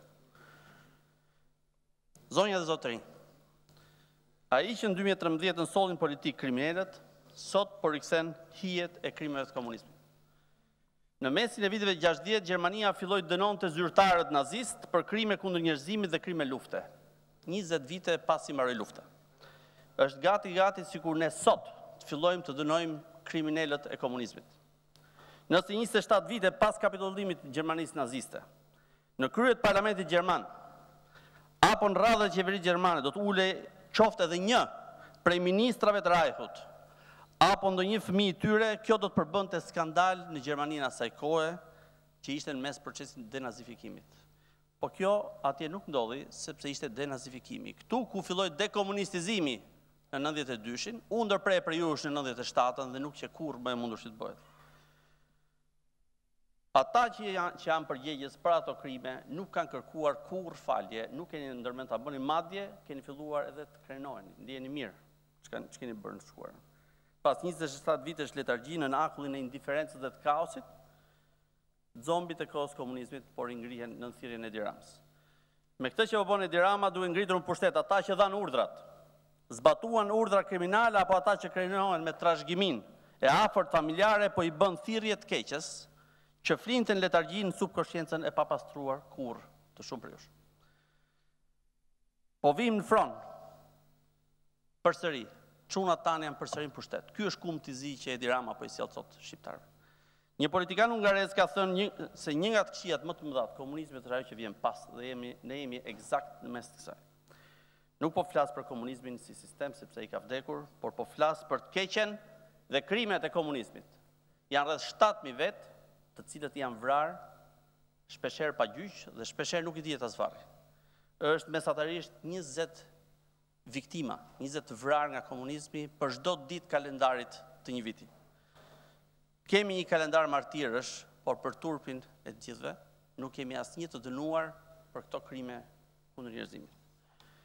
Këshilli i Evropës i barazon krimet e komunizmit me ato të nazizmit dhe i quan krime kundër njerëzimit. Ka një nen në kod penal, nuk ka nevojë për shumë teorira. Ka një nen në kod penal pikërisht për këtë, ne nuk kemi krime nazizmi, kemi me mira krime komunizmi, por nuk kemi asnjë dënuar. Gjermania filloi të dënonte 20 ca vite pasi nazistët lanë pushtetin. Rumania në 2016 dënoi një kriminal komunist 90 vjeçar për krimin që ka bërë. Ka ardhur koha që tek ne të filloj pastrimi i ndërgjegjes këtij vendi nga kriminalët me bisturinë e drejtësisë. Për te hapjes dosjeve dhe ilustracionit, shqiptarët kanë nevojë të pastrojnë ndërgjegjen e tyre me drejtësi, me tehun e drejtësisë. Jo me akmarrje, por me këtë bisturi të mpret. Ka ardhur koha të ngrem një institucion që mbledh prova, gjurmon dhe heton kriminalët e komunizmit nga maja e shtetit deri tek ai ekzekutori më i thjeshtë. Ti çojmë ata para drejtësisë dhe ti dënojmë me prova për krime, jo me llafe. Dhe në këtë institucion, në asnjë rast, mos ketë mundësi që ti infiltrohet ndokush nga ata që o luajti këmbëzën ose krenohet me atë që kanë bërë baballarët apo gjyshet. Para se të flasësh për qeverisje, duhet flasësh për zgjedhjet. Krenoni shumë për 25 qershorin. 25 qershori është dita që zhyti themelet e këtij pushteti, e këtij parlamenti në lucën dhe në llumin e krimit. Në vitin 2015, nga kjo foltore, pata thënë që nëse ne nuk ndalojmë korrupsionin politik, i cili furnizohet me paratë e korrupsionit dhe drogës, zgjedhjet e 2017-s duhet t'i harrojmë. Në fakt, kjo gjithë ju e dini, edhe ju që krenoheni, kjo është tërësisht e vërtetë. Shitblerje vote, korruptim komisionerësh, presion mbi zgjedhësit dhe administratën, përdorimi i burimeve të administratës në mënyrë masive, përdorim masiv i bandave kriminale në territor, me gjithë rrjetin e tyre kapilar, i cili shërben edhe për drogën, kjo për të financuar shitblerjen për të bërë presion tek zgjedhësit, këto janë të gjitha fakte, të gjithë i pohojnë, nuk janë më as sekret publik, gjithë i flasin, por asgjë nuk ndodh. Durrësi është kryeqyteti i makinerisë korruptive dhe kriminale zgjedhore. Simbioza e pushtetit politik të mëkëmësit të Ramës, me krimin është e plot dhe kriminalët i thrasin zyrtarët publik, përfshirë kryebashkiakun, si t'jenë shërptorë, sa herë ka nevojë për ta. Durrësi sot është kryeqyteti i krimit organizuar, qytetarët kanë frikë të flasin edhe kur prona u merret me presion. U çohet kontrata me çmimin e përcaktuar, i thotë prona jote do të shitet me këtë çmim. Ata nuk hapin dot gojë sepse kanë frikë. Bandat po ndajnë zonat e influencës, punët publike, madje dhe trojet e ndërtimit. Shpejt të gjithë do t'i vënë emrin pallateve që do ndërtojnë Durrës. E gjithë kjo, për shembullin në lidhje me zgjedhjet, është haraçi që po paguhet për ndihmën që ata ju dhanë në zgjedhje. Ishit ju që i nxorrët para dhe pas zgjedhjeve kriminalët kryesorë në këtë vend. Këshilli i Evropës në raportin e përgatitur për Asamblenë Parlamentare dënon praktikën e përhapur shitblerjes votës, presionin mbi administratën dhe zgjedhësit dhe keq përdorimin e asetet pushtetit shtetëror. Kërkon masa që kjo mos ndodh më. Më turp se kaq nuk ka. Në dorën e zyrtarëve që presin plotësimin e 5 prioriteteve për integrimin evropian, rihapja e kësaj njolle, e cila u mbyll në vitin 2013 nga qeveria e Sali Berishës, sigurisht është këmban e cila tregon vetëm ditë të këqija për integrimin evropian. Shqipëria ka 5 vjet që nuk bën reformë zgjedhore. Së shpejti del raporti OSBE-ODIR dhe bëhen 3 palë rekomandime. 2013, 2015, 2017 që Shqipëria nuk i ka trajtuar. Nuk ka ndodhur kur. 5 vjet. Fatos Nano bëri 2 reforma konsensuale me liderin e opozitës, Sali Berisha. Sali Berisha bëri 3 reforma konsensuale me liderin e opozitës, Edi Rama. Edi Rama në 5 vjet nuk ka bërë dot as edhe një. E ka të pamundur. Është i pazoti për konsensus, të vetmin qëllim që ka është marrë pushtetin me çdo formë dhe nëse kjo është me shitblerje votash, shumë mirë. Reforma zgjedhore është prioritet absolut për këtë parlament. Duhet filloj menjëherë. Pa zgjatjen që bët në shkuarë. Janë shkatruar të gjitha bazat për një proces zgjedhor të ndershëm, ato baza që me mund të ngritin gjatë një 10 vjeçari 2002-2012. Ramës i intereson administrimi banal i tepsisë. Ndaj sot, në këtë manualin për përdorimin e tepsisë nuk ju thot asgjë. Ju thot vetëm për votimin e emigrantëve, sigurisht është një nga çështjet që do të përballim në reformën zgjedhore, do të përpiqemi ta zgjidhim me sukses, por asgjë për atë që është themeli i procesit zgjedhor. Reforma zgjedhore do të bëhet patjetër, do të bëhet shpejt, jo duke u tërhequr zvarr, duke përfshirë edhe votimin elektronik për të hequr duart e kriminalëve dhe të administratës së inkriminuar nga zgjedhjet. Krenoheni me reformën territoriale. Pushteti vendor në fakt është bazamenti i stabilitetit demokratik. Nuk është një tufë drejtorisht që mund t'i shkrish, t'i bashkosh, t'i qosh prej këtej andej, sepse ai si pushtet mban ekuilibrin demokratik. Harta e territoriale e vitit 2014 shkatroi pikërisht këtë. Harta territoriale tashmë është e provuar që ishte për qëllim zgjedhor, jo vetëm për fituar zgjedhjet lokale, por për zgjedhjet parlamentare. Shihni, aty ku opozita kontrollon pushtetin vendor, rezultatin e ka fitues. Por jo vetëm kaq, harta territoriale ka zhdukur shërbimet dhe pushtetin nga qytetarët, e ka çuar larg. Paratë që mblidhen përdoren për paga të administratës apo për sheshe në qendër, por në për zonat periferi rurale asgjë, pushteti për komunitetin dikur vetë qeverisëshin ka ikur larg. Shembulli i centralizimit, 25 vite pas i filloi reforma decentralizimit, është krijimi 4 superrajoneve pa ligj, ku ju do të koncentroni pushtet më tepër. Në vend që ta çoni më poshtë, po e çoni lart afër kryeministrit. Më shumë pushtet për kryeministrin, sepse subsidiariteti është koncept që e fyen, nuk e kupton. Nëse keni ndërmend vazhdoni me hartën e 2014-s, siç deklaron kryeministri në programin e tij, gjendja vetëm do të përkeqësohet. Kështu që harta territoriale duhet të riparë menjëherë në konsultim, jo vetëm me konsensus bashkë, në konsultim me komunitetet, mundësisht edhe me referendume, dhe duhet të ribërë gur themeli i demokracisë në Shqipëri. Ose vendosim së bashku, ose për fat keq kjo hartë do t'i vi momenti do të griset, momenti kur do griset nga shqiptarët, ju do t'jeni vetëm. Nëse ka një tipar dallues të tepsisë hallvës, që gatuat 4 vite në qeverisin e shkuar, ishte destabilizimi administratës. E nisët me zhbërjen e konsensusit politik për ligjin në punësit civil dhe vazhduat me masakrën mbi administratën publike. Sot keni shpallur riorganizimin e ministrive dhe institucionet varësisë, e cila do të bëjë administratën duke si tepsi asude. Për të paktën një vit, nuk do ta marr veten administrata. Nuk më intereson fakti se do të spastrohet, apo do të konvertohen militantët e LSI-s. Jo. Shqetësimi është destabilizimi i administratës, rënja e eficiencës, politizimi i saj i mëtejshëm, pasiguria për vendin e punës për ata që kanë investuar në karrierën e tyre, gjitha qonë në më shumë korrupsion në moton vjedh që të mundër se nuk i dihet nesër. Dhe sigurisht, kjo sjell stagnacion. Reforma administratës publike është një nga elementet kryesor në procesin e integrimit evropian, por nëse ajo që bët deri më sot nuk pas ka prodhuar gjë përveç se kaos ose politizim, siç është deklaruar tani vonë nga Bashkimi Evropian, atëherë nuk pas keni bërë gjë, ndërkohë kjo që vjen është formulë për kaos. Ajo që i duhet administratës është një reformë për stabilitetin e saj, jo për rrëmbujmë mëtejshme. Të gjithë janë turrur drejtësisë si e keqja më e zezë në këtë vend, dhe shpeshherë kanë shumë drejtë. Gjithë ne shpeshherë mund të ta kemi vuajtur këtë. Po për këtë ka nisur një reformë e cila do të shkojë diku, do ta shohim. Shpresa është që ti turbulloj, ti trazoj ujërat e qelbra të sistemit drejtësisë, por nuk besoj që do të arrijë ta drejnojë atë knet. Harrohet për fat keq që drejtësia është filtri i fundit për llumin e keqeverisjes dhe padrejtësive që prodhon administrata e kryeministrit.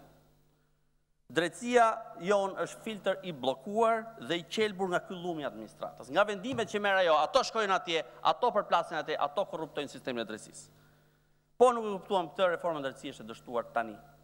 Një shqiptar i leverdis më shumë ta marrë drejtësinë e tij për pronën apo për taksat tek zyra administratës, jo të humbas kohë dhe vite në sistemin e drejtësisë, edhe i reformuar. Nëse e merr atje nuk ka nevojë, i pagojmë shtrenjt, i mbajmë aty, drejtësia në fakt merret tek administrata. Kemi një vit që kemi hartuar me konsensus ndryshimet kushtetuese. Pa u thar boja, shkatruat konsensusin me ligje antikushtetuese. E bët këtë, kapët peng gjykatën kushtetuese dhe sot shpresoni ta çoni më tej. Qëndrimin ton e dini shumë mirë në lidhje me këtë. Një sistem drejtësie duhet të kishte themelet në tabanin solid të konsensusit politik. Në fakt sot i ka totalisht në mosmarrveshje. Kështu që tërmetet që do të vijojnë mbi këtë sistem drejtësie do të jenë gjata për fat keq, kjo nuk e ndihmon sistemin. E zgjodhet këtë rrugë do të merrni çmimin e saj. Nuk e shpëton reforma nuk shpëton dot nga fakti që ka boshtin e ka deformuar. Keni ngritur një sistem drejtësie sui generis, nuk gjendet askund tjetër, vetëm Shqipëri, i fragmentuar që do të hyjë në konflikt me veten e vetë shumë shpejt, përjedhoi për fat keq në kolaps. Për mua, në gjykimin tim, rreziku është që brenda 5 deri në 10 vjetësh i gjithë sistemi hyn kolaps, dhe kjo është një kosto shumë e madhe për shqiptarët. Nuk e shpëton kemioterapia e vettingut këtë defekt në sistem. Vettingu do kalojë si stuhi rëre, do marrë me vete kuajt e ngordhur e të kputur, por ustallarët do të mbeten aty sepse do të bëjmë pazar me Edi Ramën, do të thonë çfarë ke nevojë ti zoti kryeminist, e bëjmë ne këtë. Në fund të stuhisë vettingut, gërmadha e këtij sistemi mbetet aty, e përjedhoi do të kemi atë zgjidhjen alla shqiptarçe. Ja ku e kemi një vit që kemi nisur dhe askund nuk duket reforma drejtësie. Ndryshimet kushtetuese kanë zhbalancuar rënd arkitekturën e sistemit kushtetues check and balance, të kontrolleve brenda sistemit. Shteti demokratik ekziston në sajt këtyre balancave kontrollit pushteteve, prishja e tyre çon në autokracitë kryeministrit. E vetmja kur është rishikimi i arkitekturës kushtetuese sot, kjo është imperativ, në mënyrë që ta projektojmë Shqipërinë përsëri për 10 vjeçar të ardhshëm. Përndryshe jemi përpara një kolapsi të strukturës kushtetuese. Shqipërinë po e mbyt korrupsioni. Në 4 vite ridefinuat konceptin e korrupsionit nga një marrëveshje e fshetë kriminale në vendime publike qeverie të cilat japin fonde, shërbime publike 4-5 mijëve të kryeministrit. Kështu është korrupsioni. Nuk bësh më ajo gjë e vogël. Llokma të mëdha të pushtetit publik mijëve të kryeministrit. Pasi kapët institucionet e pavarura, tani po kapni edhe sistemin e drejtësisë, i jepni edhe imunitetin gjyqësor vetes tuaj, kryeministrit parit, dhe tani për këtë arsye sot kemi ministra që nëse dikur para 5-6 vitesh kishin hall, i diqte një gjop makine, sot blejnë zgjedhjet e një qarku tërë. Ka një shpresë që quhet SPAK. Është i vetmi organ ose sistem organesh që u ngrit me konsensus në këtë parlament dhe mbështetjet plot të partnerëve. Nëse vettingu të korruptuarin e çon pension, SPAK-u e çon pas hekurave të burgut. Kështu që kjo është e vërteta ajo që duhet ndjekim, shohim dhe të shpresojmë. Por nëse SPAK-u bie në dorën e kryeministrit, Nuk kemi gjën vi. Kështu që shpresa mbetet që partneri ynë strategjik këtë nuk do ta lejoj dhe kemi shansin të shohim ministra, kryeministër, ministra, gjyqtar, deputet korruptuar shkojnë pas hekurave. Çështja e fundit, ajo ish pronarëve. Nëse për të përndjekurit, nëse kemi ata që i shërbyen me zell diktaturës për 50 vjet, ata marrin pensionet maj me sot. Të përndjekurit sot janë në mizerien e pa dignitetit. Aty i keni lënë. Kërkoni ti mbushni mënin me këste, po digniteti nuk blihet me këste, zotëri. Por po aq proshtrim premton manuali i tepsisë Edi Ramës për ishpronarët. 4 vite nuk u bë asgjë. Nuk ka një vendim për kthim, një vendim për kompensim, nuk është përndar asnjë lek për kompensim. 4 vjet. Do bëjmë hartën, do bëjmë këtë, asgjë. Tani çfarë i thoni shqiptarëve ju? Shkretët gjithkohës i gënjenit vetëm me tituj në për gazeta për lista kompensimi me vlera që i keni ullur ndërkohë të pronës. Më keqja është që me ligjin aktual, juve keni rishpronsuar pronarët, kështu që këtë tallet cinike ne nuk e pranojmë. E ripërsërisim atë që kemi thënë kur është miratuar ai ligj. Ai ligj do të zhbëhet, do të shfuqizohet. Tani premtoni që do të rishikoni agjencinë e pronave, agjencitë e pronave duke i ribashkuar, pra shqiptarët, ishpronarët do t'i lini dhe 4 vite tjera, duke pritur sa të rikompozoni dhe njerë ju sistemin dhe asnjë pronë dhe asnjë kompensim nuk do të marrin përsëri. Do të talleni dhe 4 vite tjera, bëjnë 8 bashku për ishpronarët. Ata do të frynë syt për fat keq, duke lexuar përsëri tituj gazetash tek titrat në mëngjes për riorganizimin e drejtorive dhe agjencive për pronët. Në përfundim, socialistët fituan një mandat në 2013 duke gënjur haptazi dhe në 4 vjet nuk bën gjë. Bën çdo gjë tjetër, po atë që premtuan nuk e bën. Në 2017 rrëmbyen mandatin me paratë e drogës dhe të korrupsionit dhe vetëm duke folur për timon, tepsi dhe tavë. Ky manuali tepsisë, zoti kryeministër, tregon se çfarë hallve po i gatuani ju shqiptarëve për 4 vitet që vinë, dhe sigurisht është e hidhur. Faleminderit. Faleminderit. Fjalën e ka Orgeta Monastiliu, përgatitet Gec Polla.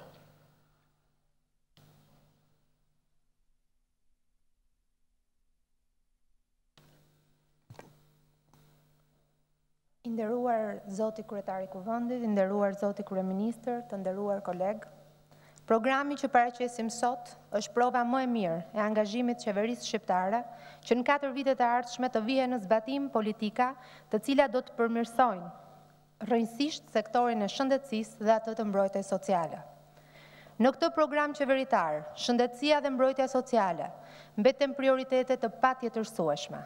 Kjo është arsyeja pse ne do të dedikojmë pas një rezervë, kohën dhe përpjekjet tona në funksion të vënies në zbatim të këtyre politikave, boshti të cilave është në të njëjtën kohë dhe vizioni ynë, shëndet për të gjithë.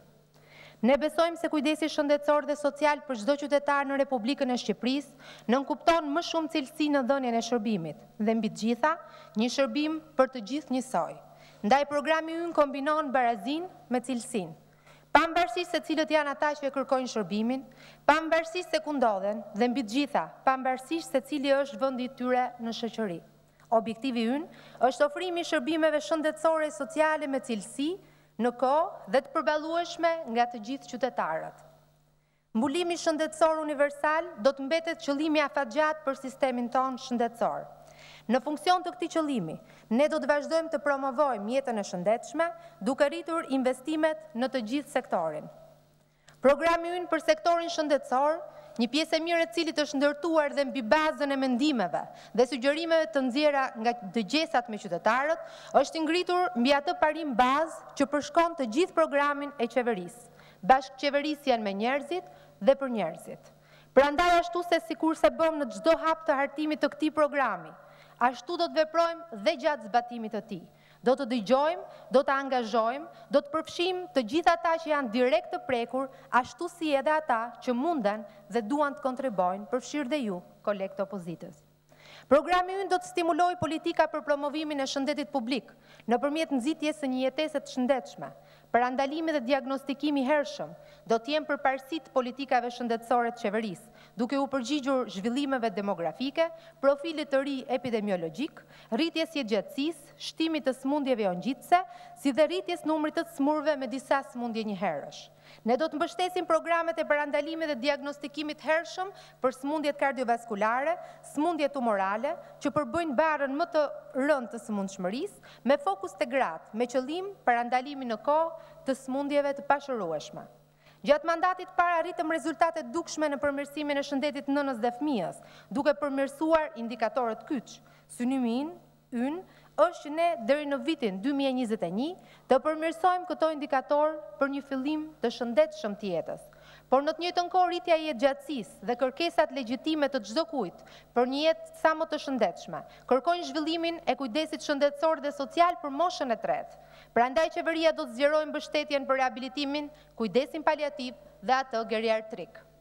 Në mandatin tonë të parë ne mundësuam që për herë të parë, gjatë 25 viteve të fundit, shpenzimet publike për shëndetësinë të kalonin shifrën 40 miliard lekë. Në vitin 2017, ato u rritën në mbi 47 miliard lekë nga 35 miliard që ishin në vitin 2013. Gjatë 4 viteve të fundit ne përmirësuam ndjeshëm raportin midis shpenzimeve publike dhe private për shëndetin. Nga 48% që e gjetëm financimin publik në vitin 2013, në vitin 2017 ne rritëm në 55%, duke ulur kështu në 45% shpenzimet nga xhepi. Ne synojmë që financimin publik për kujdesin shëndetësor të arri në 60 deri 65% të shpenzimeve totale për shëndetësinë deri në vitin 2021.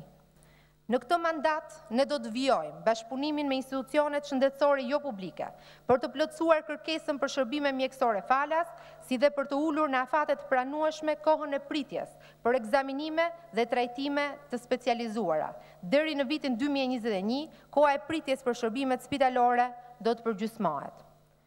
Ne do të zgjerojmë ndjeshëm kujdesin shëndetësor pa pagesë, për paketat të reja shërbimit kujdesit mjekësor, për trajtimin dhe fazat e rehabilitimit të sëmundjes, për diagnozat më të përhapura, për të përmirësuar kujdesin, shkurtuar kohën e qëndrimit në institucionet spitalore, periudhën e invalidizimit dhe me synim reduktimin e pagesave që përballohen nga buxhetet familjare.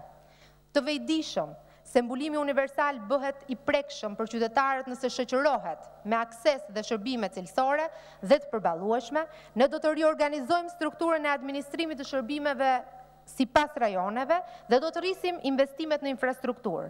Do të transformojmë sistemin parsor, konkretisht infrastrukturën e rrjetit të qendrave shëndetësore, duke ofruar modele të reja të shërbimit parsor. Do të fuqizojnë edhe më shumë rolin e mjekut familjes, duke zhvilluar sistemin e integruar të dhonave elektronike në të gjithë sistemin. Do të kemi një program rindërtimi të infrastrukturës së spitaleve rajonale, aty ku ajo është e mangët. Do të përmirësojmë standardet për plotësimin me teknologji biomjekësore dhe burime njerëzore, me synim që kujdesi shëndetësor bashkëkohor të ofrohet sa më pranë vendbanimit. Kantieri tashmë i hapur i shëndetësisë do të zgjerohet me vepra të reja, duke shfrytzuar financimet publike dhe partneritetin publik-privat. Brenda këtij mandati, nëpërmjet ndërveprimit publik-privat do të ndërtohet Spitali Rajonal i Fierit si një qendër ekselencë shërbimesh për qytetarët. Brenda vitit 2021 do të ndërtohen 8 struktura të reja shëndetësore në të gjithë vendin. Të gjithë jemi dëshmitar të përparimeve që janë bërë në shëndetësinë elektronike, në teknologji, apo dhe në nivelin profesional të shumë specialistëve tanë. Por menaxhimi i sistemit, sidomos shërbimeve spitalore, nuk ka ecur me të njëjtën ritëm.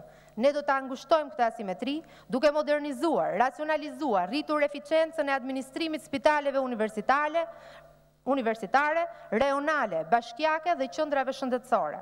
Do të konsolidojmë shërbimet spitalore për të shmangur si mungesat, ashtu dhe mbivendosjet e shërbimeve, si dhe duke transformuar spitalet jo eficiente në qendra apo spitale ditore, e duke siguruar njëkohësisht shërbime 24 orë në 7 ditë që i përgjigjen nevojave dhe tipologjive në territor.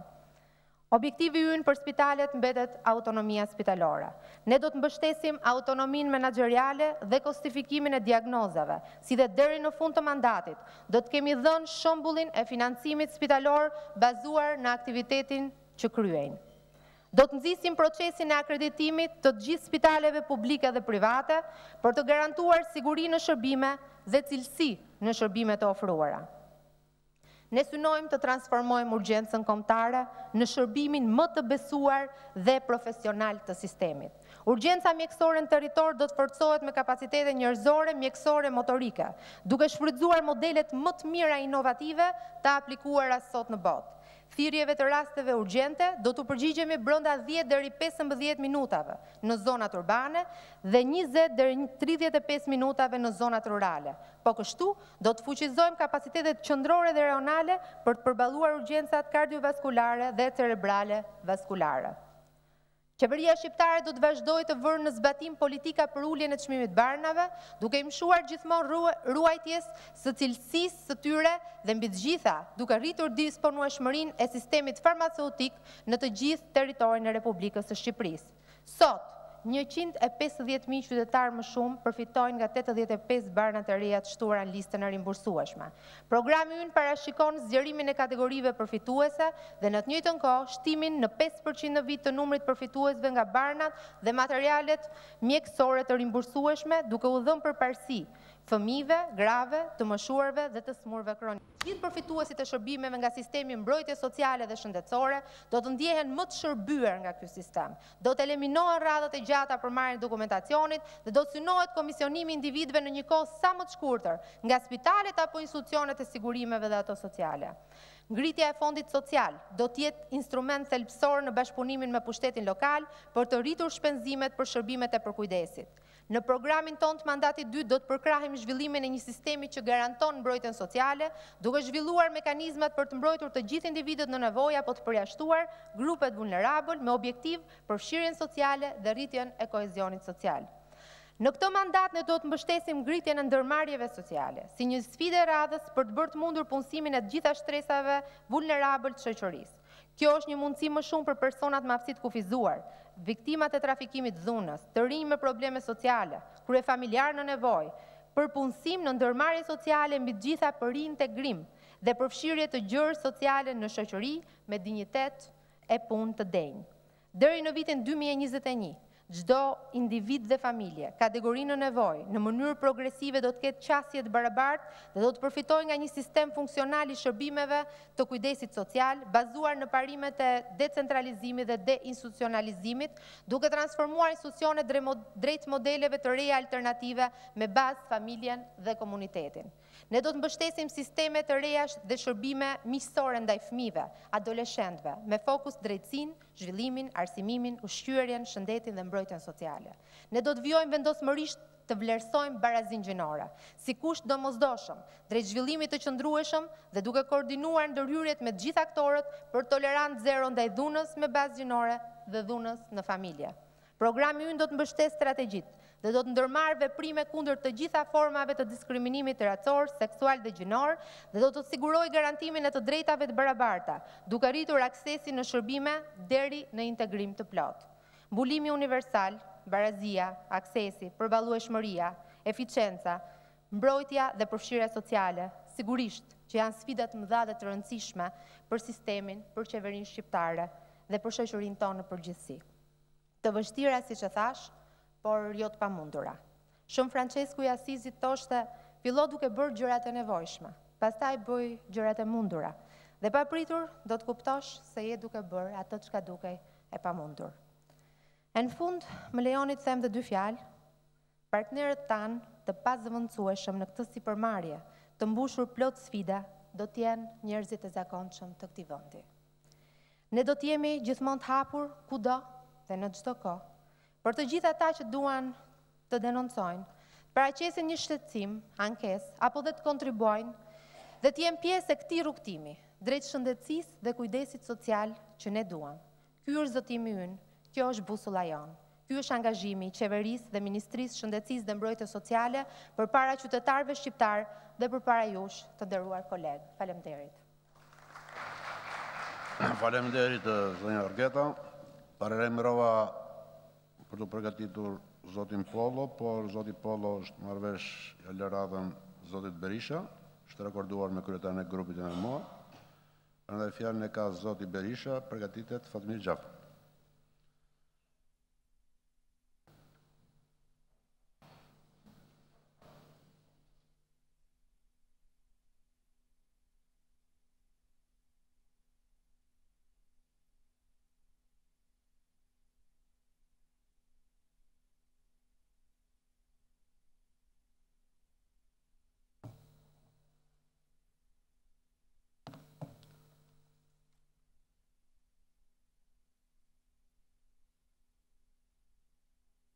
Zoti kryetar, zonja deputete, zotri deputet. Të dashur qytetarë dhe qytetarë shqiptarë që ndiqni këtë seancë,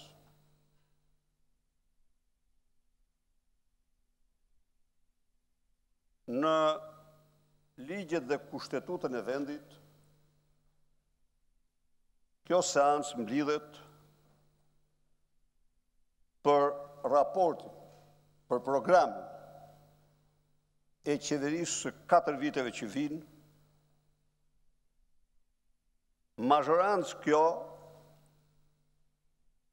e dal nga zgjedhjet e fundit me 74 deputet, e transformuar në rrugësi për në 78-80, dhe gjerë këtu kemi të bëjmë me një ecuri të ligjshme, ligjore,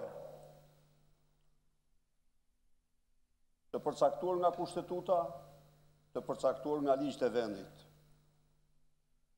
Mirë po, cili do që vren ftyrat e këtyre deputetve dhe të këtyre shokve që qëndrojnë prapa meje. Konstaton me njëherë se ka zi në ftyrën e tyre. Konstaton me njëherë se ka frikë në sytë e tyre. Konstaton me njëherë se ka pas siguri të madhe.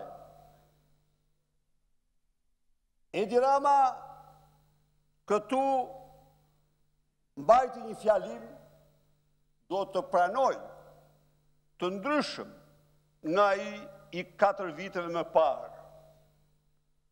Por e mbajti të diktuar nga një panik i madh. Pse nga vjen ky panik? Ky njeri me kushtetut ullet aty kryeministri i vendit. Të tjerë ka caktuar ministra, ka caktuar për herë të parë në histori dhe hafijet e deputetëve brenda grupit deputetëve. I ka bërë të gjitha këto. Por sepse a e din mirë, a e din mirë çdo deputet, e din mirë çdo qytetar, se përveç kushtetutës në ligje ekziston kushtetuta morale e njeriut, ekziston kushtetuta morale e kombit, ekziston kushtetuta morale e burrave dhe grave, e djemve dhe vajzave, e fëmijëve që buron direkt nga zemra dhe shpirti i tyre. Në atë kushtetut, ju jeni fitimtar humbës më të mëdhenj në historinë e këtij vendi. Në atë kushtetut morale, ju vini këtu si një pseudo-mazhorancë e vërtet. Në atë kushtetut morale të qytetarit, të burrit, gruas, fëmijës, triu, tres, kombit të tërësi, ju jeni të ndëshkuarit. E vërtet. 2.4 milion shqiptar dhe sa përfaqësojnë ata të tjerë që janë në moshë të votimit, ju përbuzën, ju përçmuan, ju ndëshkuan. Unë nuk përdor termat që përdore ti 4 vite më parë se ju dhanë grushta apo shuplaka. Jo, vota në këtë koncept nuk është imi për votën, por e vërteta është se 2.4 milion shqiptar me votën kundër dhe akoma më rënë me bojkotin, ja u shdruan një fitor në një dasëm panuse. Po, Ju se gëzoni dot. Çfarë fitore është kjo? Kur procesit themelor, jetik për demokracinë, për lirit, nuk i besuan miliona shqiptar praktisën kutit e votimit. Normale, mund të vështroni pyetjet, ku ju ku ishi? Po, as i diskutim, që ne nuk realizuam objektivin tonë dhe patëm problemet tona, por procesi votimit është detyre pare qeverisë. Detyra kryesore e opozitës është të marrë pjesë në procesin e votimit. Por një proces të besueshëm se bën dot kurrë opozita. Një proces të besueshëm për qytetarët e bën qeveria. E po nëse se ka që nga kohen verhosh gjerë sot, kryeministër që ulet në atë vend, i përçmuar nga qytetarët e tij, ti e i dyti pas me mesheut për të mos thënë parazve të tjerë. Prandaj dhe ti nuk zonë, prandaj dhe ti vrapoje, për të mos përdojë shprehjen vrapoje nga qyteti në qytet, me mexhlise popullore, si shejk në shkretir, që ata praktikojnë, me që zbajnë zgjedhje, praktikojnë mexhlisi. Unë nuk jam kundër, se edhe mexhlisi ndëgjes është, por kur kërcen nga sevdaja dhe nga halli, ky është problem madhor. Po, e shefti mu me ashtu, po ty të ka dha një pozicion që se ka pas kush historinë e parlamentit botës. Në vend se të bëj ligje kundër konfliktit interesit, thotë ty hajtë më spionë mua, se shpo bëj deputetet. Po kjo nuk shkon. Pra, nuk bazohet moralin e ligjit, po bazohet moralin e spionimit. Ta fies. Vazhdoni, shpikni sa të doni mekanizma, vetëm sa përçudnoj më shumë në sytë e shqiptarve. Nuk do dalem këtu të numroj serinë e pafundme të dështimeve dhe të mashtrimeve. E kam thënë dhe e them. E fyën gënjeshtën ta quash e Ramën gënjeshtar. Po, nuk duhet lodh. Por do nalem. Dhe sa probleme themelore të filozofisë. Pse qytetar shqiptar ju ndërshkuan ju në një mënyrë ekzemplare? Pse kaq olimpik në thellësinë e qëndrimit të tyre? Arsyet janë, sepse filozofia jote është filozofia e drogës. Duket vetë përdorues droge, po këte për të ma provua, hajde të shkojmë bashkë të bëjmë të 2 teste e drogës ku të dush. Po ta letësoj, përderisa nuk vjen, atëherë kemi problem. E fillove në 2008 me zonjën Bako. E more në 70 vjeçare, për të thënë shqiptarve se djali saj që ka mbjell drogë, nuk ka bërë në një krim. Dhe regjimi Berisht po e manë barbarisht të në burg. E lirove, bërë fesht, se e lirove gjitha këto me radhë. Ishte mesazh i drogës që u dërgoje shqiptarve. Erdhën pushtet. E mbushe Shqipërinë drogë, duke u bërë i dyti në Europë, në botë. Kemi Ljungu, kemi Luni dhe ti. Edhe ati e kanë.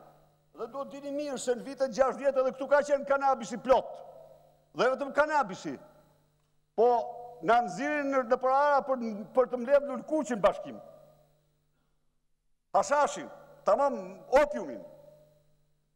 Gjersa i nëzojnë kartonin e kuqen verhor, se i thanë po vazhdove të fshim. U këthym të droga. U moll drogë në një mënyrë të pa imagjinueshme. Po, opozita, beteja opozitës, 2 rrugë kishte.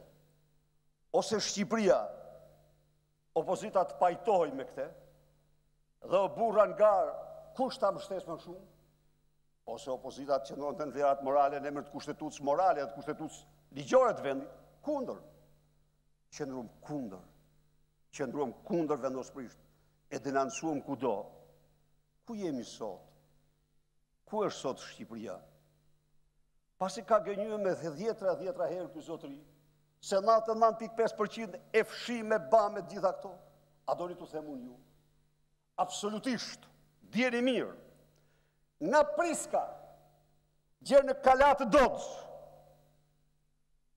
nga Librazhdi, gjerë në Frashe e Delvin, tunelit e ushtrisë, depot e rezerva shtetërore janë të vullosura, dyllosura me mira tonelata drogë që presin për të shitur. E kam dëgjue, duke mburur se s'kanë bjellë, por nuk kanë bjellë sa që kanë bjellë vjetë. A di pse? Se kanë shit. Nuk kanë shit, ja u themun. Dhe kjo është vetë një arsye, as një arsye tjetër. Po lufton drogën ti. Po t'je njeriu që arrestove 22.000 shqiptarë për faturën e korrent elektrik. Njerëz që s'kishin kafshatën e gojës. Njerëz që u varën litar në burgjet tua. T'je njeriu që s'ka arrestua as 5 vetë për drogën dhe plantacionet e saj. T'je njeriu që ke dhanë urdhër, ke bllokuar radar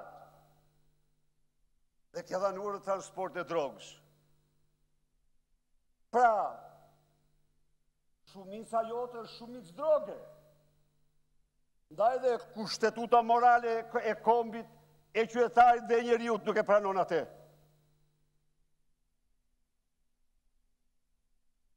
Shumica jote. Edhe njëherë, fitoria joje është dasëm panuse. Po ta simbolizojnë fitoren me nuse. Po pse? Po është e bazuar mbi krim. Mbi krimin në doktrinë s'pari. Se krimi dobishëm është i mirë. Se krimi që më ndihmon për pushtetin është i mirë. Një herë mund të pyesni veten, çfarë duhet një kryeminist kriminali? Kriminali, një kryeminist nuk i duhet, po të jetë se zbaton ligjin dhe që është kundërshtari më i egër i tij. Por një kryeminist që don të shtri pushtetin e tij jashtë ligjeve, instrumenti më i fuqishëm është kriminali. Shikoni, në diktaturë ka patur ca ligje të këqija, por ata që thyrnin ligjen, hasnedarët, kolecët, nerencët e të tjerë, ata ishin xhelatrit më të respektuar dhe më të vlerësuar. Pse? Sepse ata mirin përsipër me thyë ligjen. Ata mirin përsipër me vra njeriu, me vdek njeriu në tortura, edhe me bën një gjyq falsu se iku, po na ikte, po na ratisej.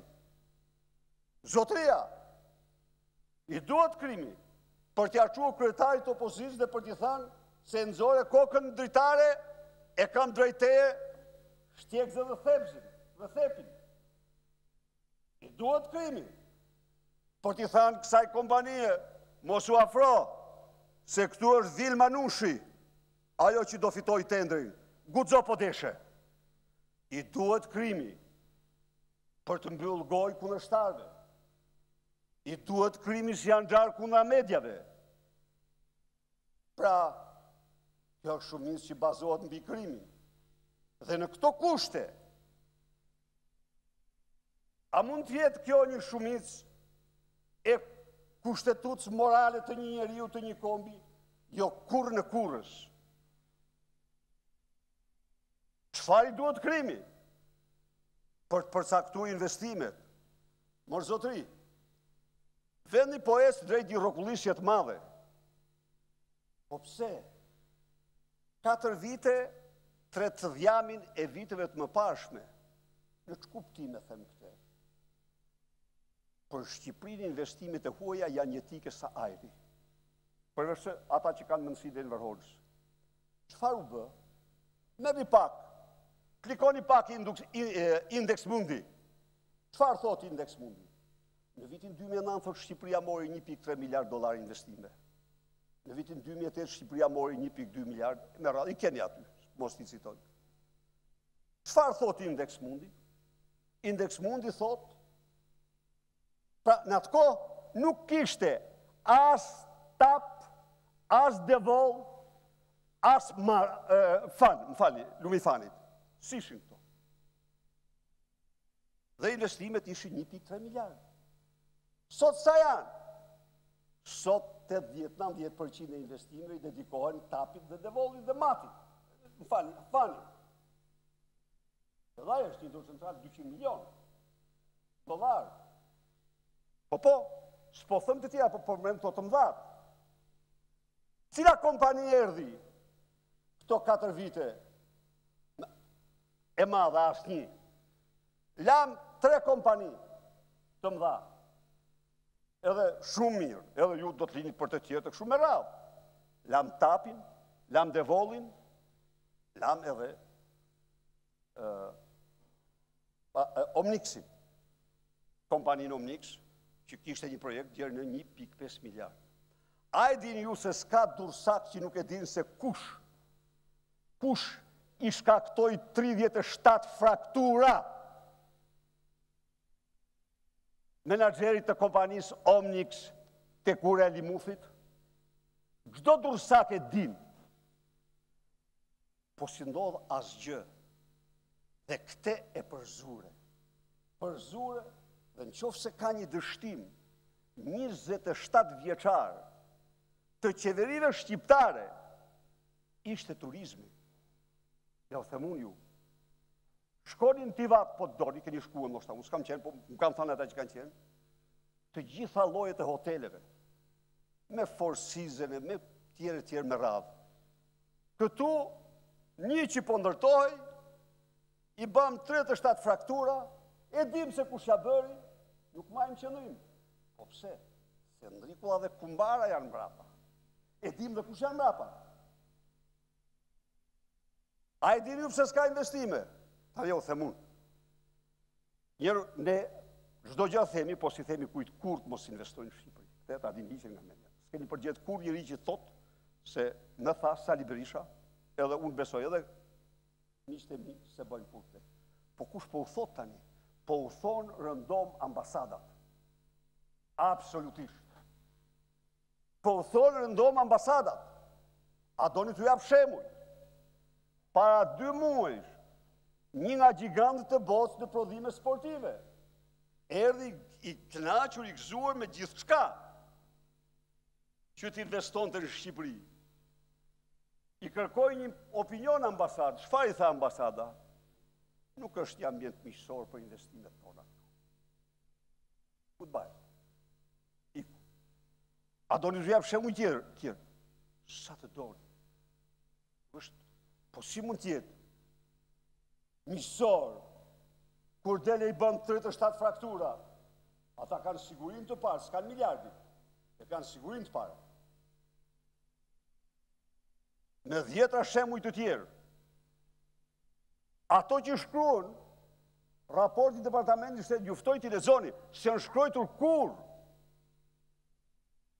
Po pse ju e bët? Pse kjo u doli dasën panuse ju?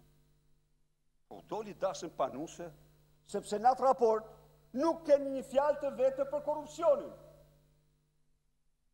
që është shtyllë kryesore e regjimit tuaj. Po pse nuk keni një fjalë kryesore, një fjalë të vetme për korupcionin? Sepse mega korruptor t'i ke këtu, kampion, dhe mendojnë që këta do t'i lash me thinjat e bardhat Pandeliut. Që nuk ndodh. Nuk e lanë me asgjë Gjiknurin. Nuk e lanë me asgjë. A ben Zhoshon, harrojeni, apo Ndrikun Manasërliun. Nuk lanë këto. Nuk ka ujë, dakord, nuk ka ujë që t'i lajë këto. Ky është. Do t'a zgjidhish problemin. Nuk e zgjidh më zotëri me 3 hafije. Ke vu 3 Ndrikulla hafije këtu në grup, am thonë. Problemi zgjidhet, hajde të bëjmë ligjin. E konfliktit interesit. Ta plotsojmë atë me çdo nen, atë po bën Macron, atë të bëjmë dhe ne. Pa, nuk zgjidhet me 3 hafije. zgjidhet me ligj fort, po ti ke frikë nga ligjit. Se ty në duhen këto forma, edhe 2 fjalë së fundi. Politika ju e jashtme është një sallat Maqedonas.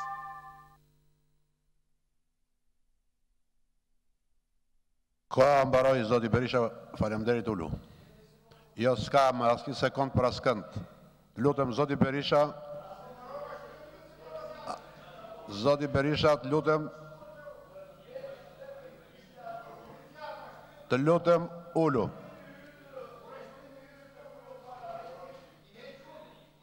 Jo, nuk lejet, nuk lejet. Nuk lejet, ulu zoti Berisha.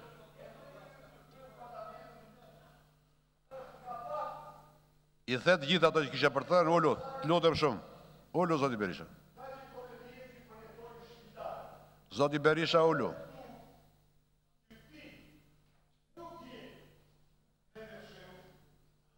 Zoti Berisha, ulu, mos më detyro që në këtë seancë të vazhdoj aplikimin e masave që parashikon rregulloria. Të lutem. Jo, nuk ka asnjë. Asnjë.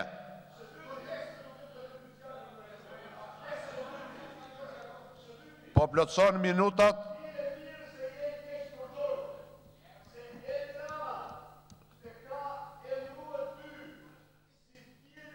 Zoti Berisha, ulu mos e tepëro tash asna në planin etik, as politik, as procedurial. Ulu të lutem. Ulu. Ullë dhe mos i gënje këta kolegët e tu se i merë qafash. Ullu. Faleminderit. Atëre, vazhdojmë, fjallën e ka zoti Fatmir Gjafaj, të pregatitet Gëtspolvo.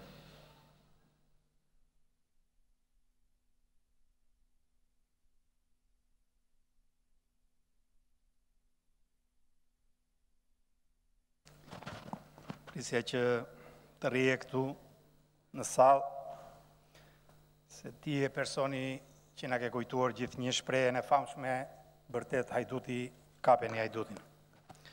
Edhe sot në fakt nuk në shgënjeu, sepse i mungojnë një inventar, jo pak po 120.000 vota nga 2013. Kurse kjo qeveri del nga 60.000 vota më shumë që u dhamë për pësën në raport me 2013. Vetëm ky e di pse ne në pushtet që ngemi në panik. Ndërkohë që ju në opozit që ngeni në harmoni me shqiptarët. E vërtet, në harmoni, por do të thoshja me trillimin, shpifjen dhe baltë. E kjo është arsyeja kyç në vlerësimin tim pse ju ndëshkuan shqiptarët dhe do të vazhdojnë të ju ndëshkojnë nëse kjo do të mbetet politika juaj. I nderuar zoti kryetari i kuvendit, të nderuar zonja dhe zotrinj deputet. Çështjet e rendit dhe sigurisë publike ju përkasin të gjithëve, ndaj që në fillim të fjalës sime dëshiroj të shpreh vullnetin e plotë si individ, si ministër, por edhe të shumicës në këtë kuvend për të përballur me krimin në të gjitha format e shfaqjes së tij, për t'u garantuar qytetarëve të këtij vendi në të gjithë territorin lishmërinë, rendin dhe sigurinë që ata meritojnë. Qeverisja e 4 viteve të shkuara e bëri Shqipërinë një vend më të sigurt për qytetarët e saj.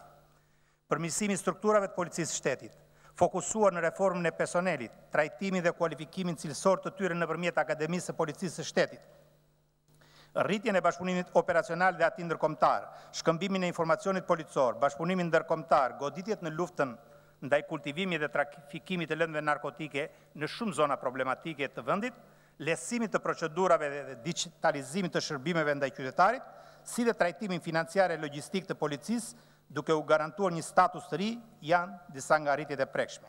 Të gjitha këto kanë ndikuar në rritjen e besimit te policia e shtetit, duke e konsideruar atë si institucioni më i besuar nga publiku. Edhe pse përparimi në fushën e rendit dhe sigurisë publike është i dukshëm, sfida për konsolidimin dhe arritjen e këtij standardi ngelet parësore për të qeveri. Arritja e standardit të vendeve të BE-s Për sa i përket rendit dhe sigurisë publike në shërbim të qytetarëve, është sfida e kësaj qeverie për 4 vitet e ardhshme, gjë që kërkon vazhdimin e reformave të nisura dhe ndërmarrjen e reformave të reja ligjore, organizative dhe institucionale. Ne do të bëjmë publike shumë shpejt një program ambicios me 10 prioritetet kyçe të punës sonë, objektivat që synojmë të arrijmë dhe kryesorja masat konkrete për zbatimin e tyre, përfshirë dhe indikatorët për tregues konkret të rezultateve në punë dhe përgjegjësitë përkatëse. Kemi fituar një mandat të qartë për të bashkëqeverisur me dhe për qytetarët. Prandaj shërbimet për qytetarët do të jenë prioriteti ynë themelor.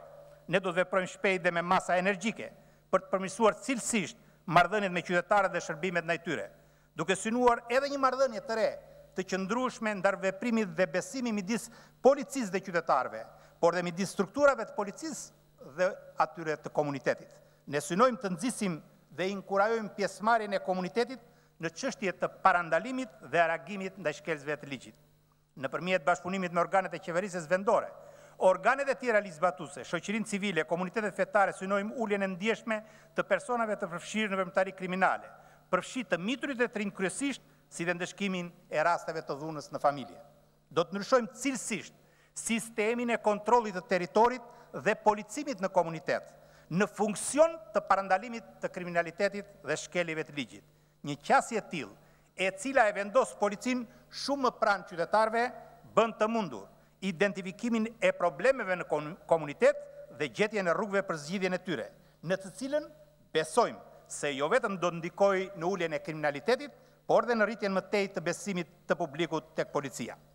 Të gjithë atyre që me shumë të drejtë presin të dëgjojnë se çdo të bëhen me krimin apo grupet kriminale, dëshiroj t'ju them se jemi të përgatitur për një luftë të ashpër me tolerancë zero ndaj krimit në të gjitha format e shfaqjes së tij. Të fortët që i përballen shtetit përmes pasurive të palishme që rrjedhin nga veprimtaria kriminale do të marrin goditje të ashpër, edhe përmes sekuestrimit dhe konfiskimit të ardhurave me origjinë kriminale, aseteve kriminale apo pasurive të pajustifikuara. Ne do të vijojmë me një reformë të thellë në strukturat policore të angazhuara në luftën ndaj krimit, si në cilësinë e burimeve njerëzore dhe teknike, ashtu dhe në rritjen e kapaciteteve të shërbimeve të inteligjencës dhe informacionit, për të siguruar një qasje proaktive ndaj problematikave konkrete dhe rrjedhimisht arritjen e rezultateve më efikase gjatë përmbushjes së detyrimeve ligjore. Kjo qeveri, mbështetur në eksperiencën, por edhe në gabimet e së shkuarës, ka vullnetin e palëkundur për të ndryshuar rrënjësisht situatën në këtë drejtim. Lufta kundër kultivimit të kanabisit dhe trafikut të drogës, këtij fenomeni sa të dëmshëm dhe të shëmtuar për shoqërinë tonë, do të jetë një tjetër front i vështirë i punës së policisë. Ne mbetemi të ndërgjegjshëm rreth shqetësimeve serioze të shkaktuara nga kultivimi i drogës, trafikimi, por dhe konsumimi i saj, sidomos te të rinjt dhe të rejat. Kjo na bën edhe më të vendosur për të vazhduar betejën e nisur dhe pa kompromis kundër këtij fenomeni, për të konsoliduar më tej arritjen e këtij viti, heqjen e vendit ton nga harta e vendeve kultivuese të kanabisit. Ku rreth 7 muaj më parë mora detyrën e ministrit të Brendshëm dhe deklarova se ky do të ishte viti që do të shënonte fundin e kultivimit të kanabisit si vullnet i qeverisë, duke hequr Shqipërinë nga lista e zezë e vendeve kultivuese të drogave, pati shumë skepticizëm, madje edhe ironizime. Dikush gjeti rastin të rifilloi luftën e baltosjes për procesin, apo edhe për mua personalisht. Ditët e muajt që pasuan dëshmuan seriozitetin e përgjegjshmërisë dhe përgjegjshmërinë e atij angazhimi publik. Koha ishte prova e madhe. Sot kemi një realitet krejt të ri në këtë fushë. Kultivim minimal të kanabisit në shifrat më të ulta në 15 vitet e fundit. Fakte, këto të konstatuara lehtësisht nga vetë qytetarët dhe media, por kryesorja nga misionet partnere që po asistojnë dhe monitorojnë në mënyrë rigoroze procesin. Një fakt pozitiv që e ka deklaruar disa herë edhe vetë ministri juaj i Brendshëm në detyrë. Ky sukses nuk është një rastësi dhe vetëm çështje vullneti, por dhe rrjedhoi një procesi të mirë organizuar, me një sistem eficient kontrolli të territorit dhe monitorimi mbi të, me një përcaktim të qartë të përgjegjësisë së strukturave të territorit dhe sidomos të atyre drejtuese, duke u ndarë prerë nga policët dhe drejtuesit e korruptuar të përfshirë në këtë proces, pavarësisht çdo presioni dhe përpjekje për ta deformuar këtë vullnet. Mbetem plotësisht i angazhuar që së bashku me ekipin e ri të strukturave të policisë shtetit, ta konsolidoj këtë përvojë për të arkivuar përfundimisht shembullin e keq të kultivimit të kanabisit në territorin shqiptar. Për të hapur një tjetër luftë të re, objektivi së cilës shumë i vështirë do të jetë heqja e Shqipërisë si një vend tranzit i trafikimit të drogave, përmes një betejë të ashpër me shumë sakrifica ndaj grupeve kriminale të mirë organizuara që veprojnë aktualisht në këtë fushë. Fuqia ekonomike që ata kanë sot e bën akoma më të vështirë këtë betejë. Por lufta kundër tyre dhe dënimi penal i antarëve të këtyre organizatave kriminale është domosdoshmëri. Me riorganizimin e strukturave të policisë, motivimin e njerëzve të ndershëm dhe të përkushtuar në radhët e tyre dhe me një bashkëpunim shumë efikas me partnerë ndërkombëtar, po shpresoj edhe me inkurajimin dhe mbështetjen tuaj të mund të përballemi me sukses në këtë sfidë të jetë vështirë. Lufta kundër trafikut të palishëm të qenieve njerëzore do të jetë një tjetër prioritet i yni në 4 vitet e ardhshme. Ne jemi të vendosur të adresojmë në themel dhe të ndëshkojmë fort këtë formë të fshehtë të krimit në të gjitha format e vëmëtarisë së saj.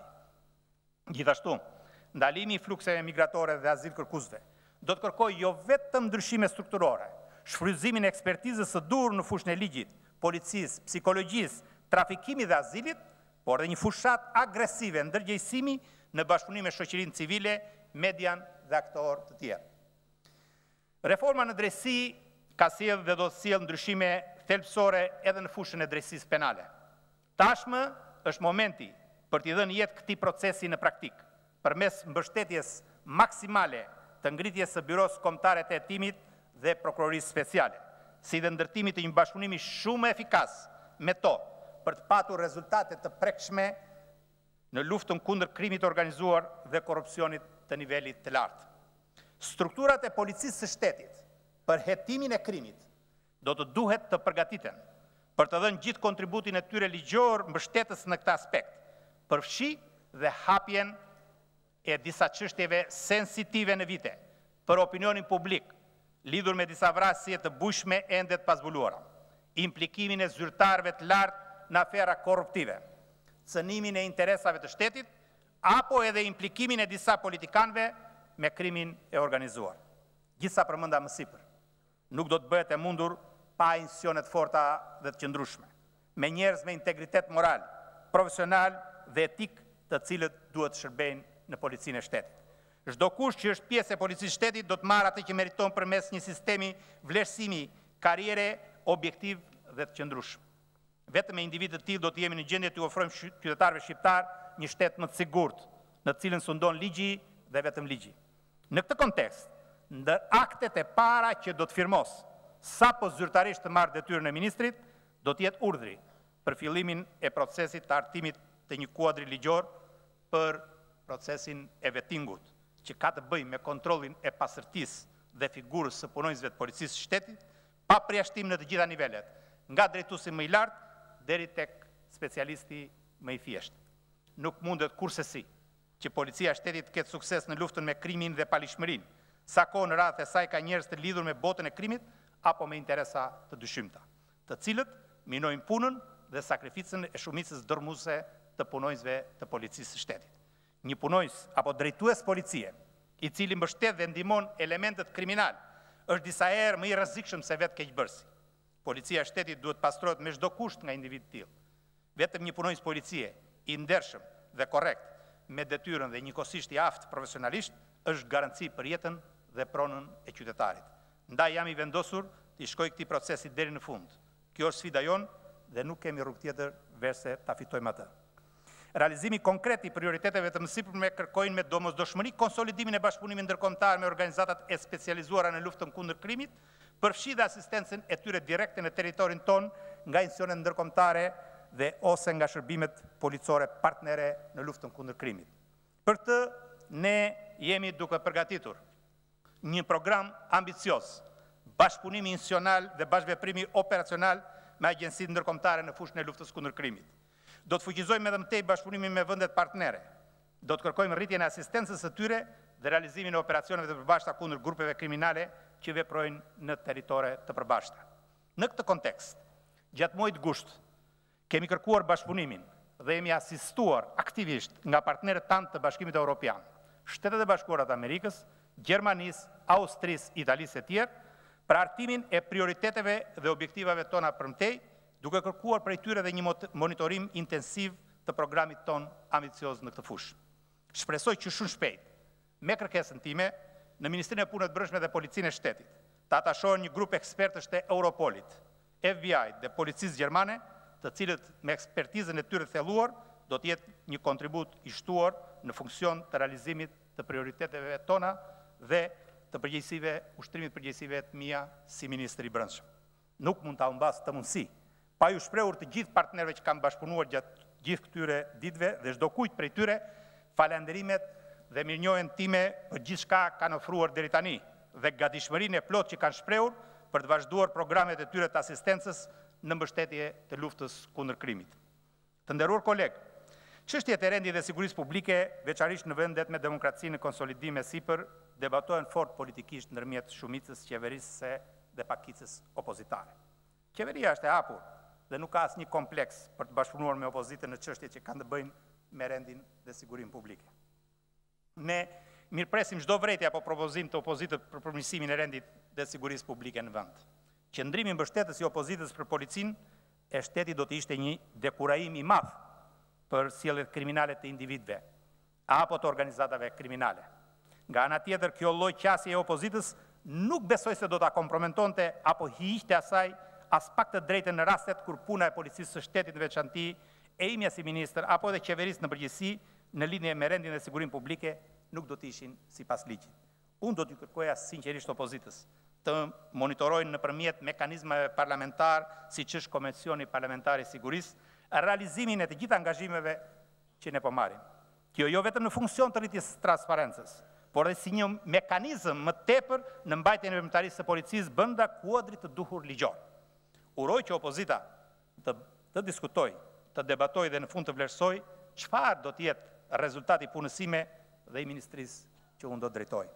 Jam plotësisht i vetëdijshëm për përgjegjësinë që ka marrë, i vendosur dhe i angazhuar që së bashku me ekipin që do të drejtoj të hapim një tjetër faqe të re në këtë fushë, duke i përgjigjur kësaj për çmërive të larta të publikut dhe partnerëve tanë ndërkombëtar që na mbështesin.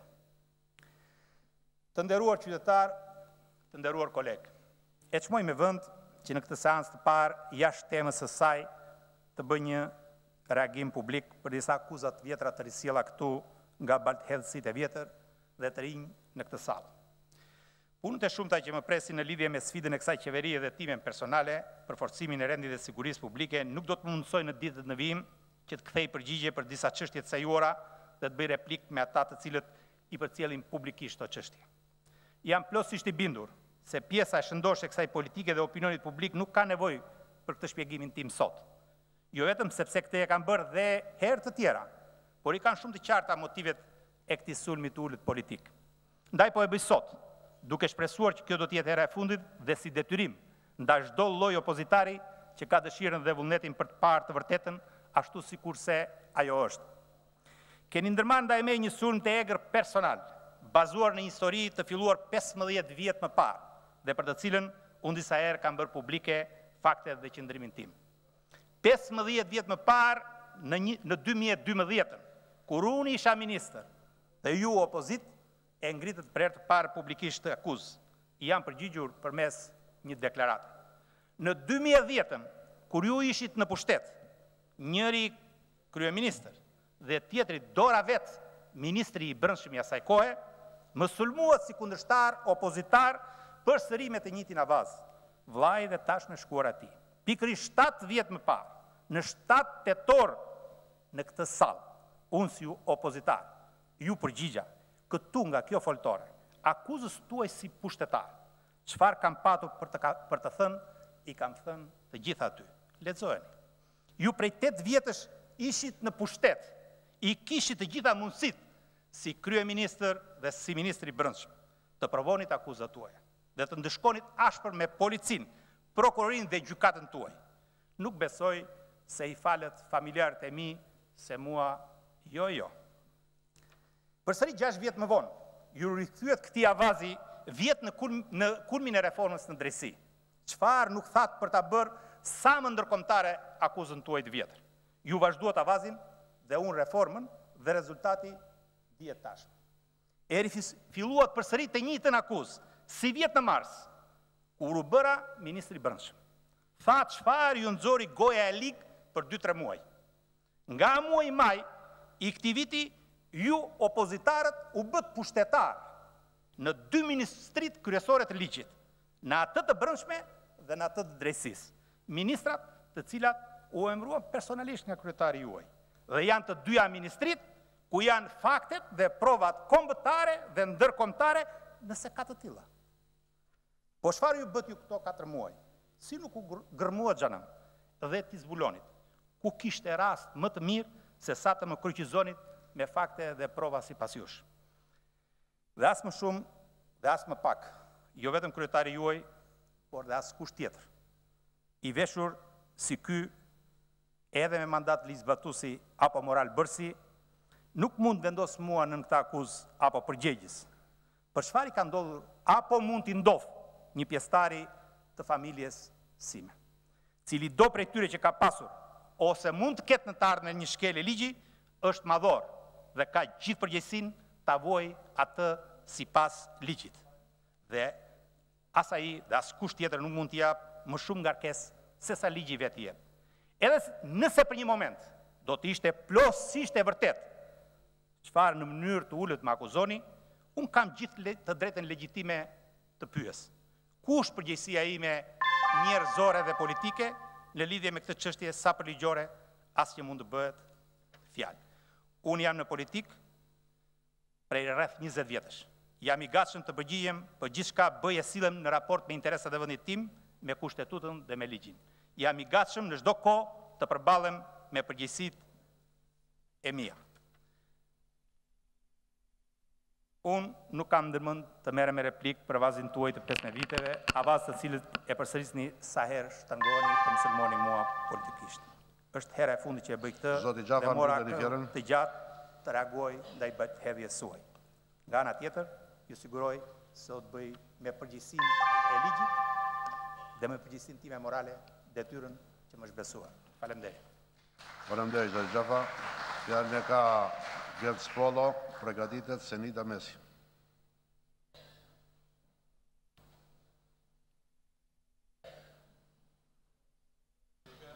Në mes të Tiranës që kanë edhe urdhër mbrojtje e madje edhe kur janë pjesë e sistemit të drejtësisë.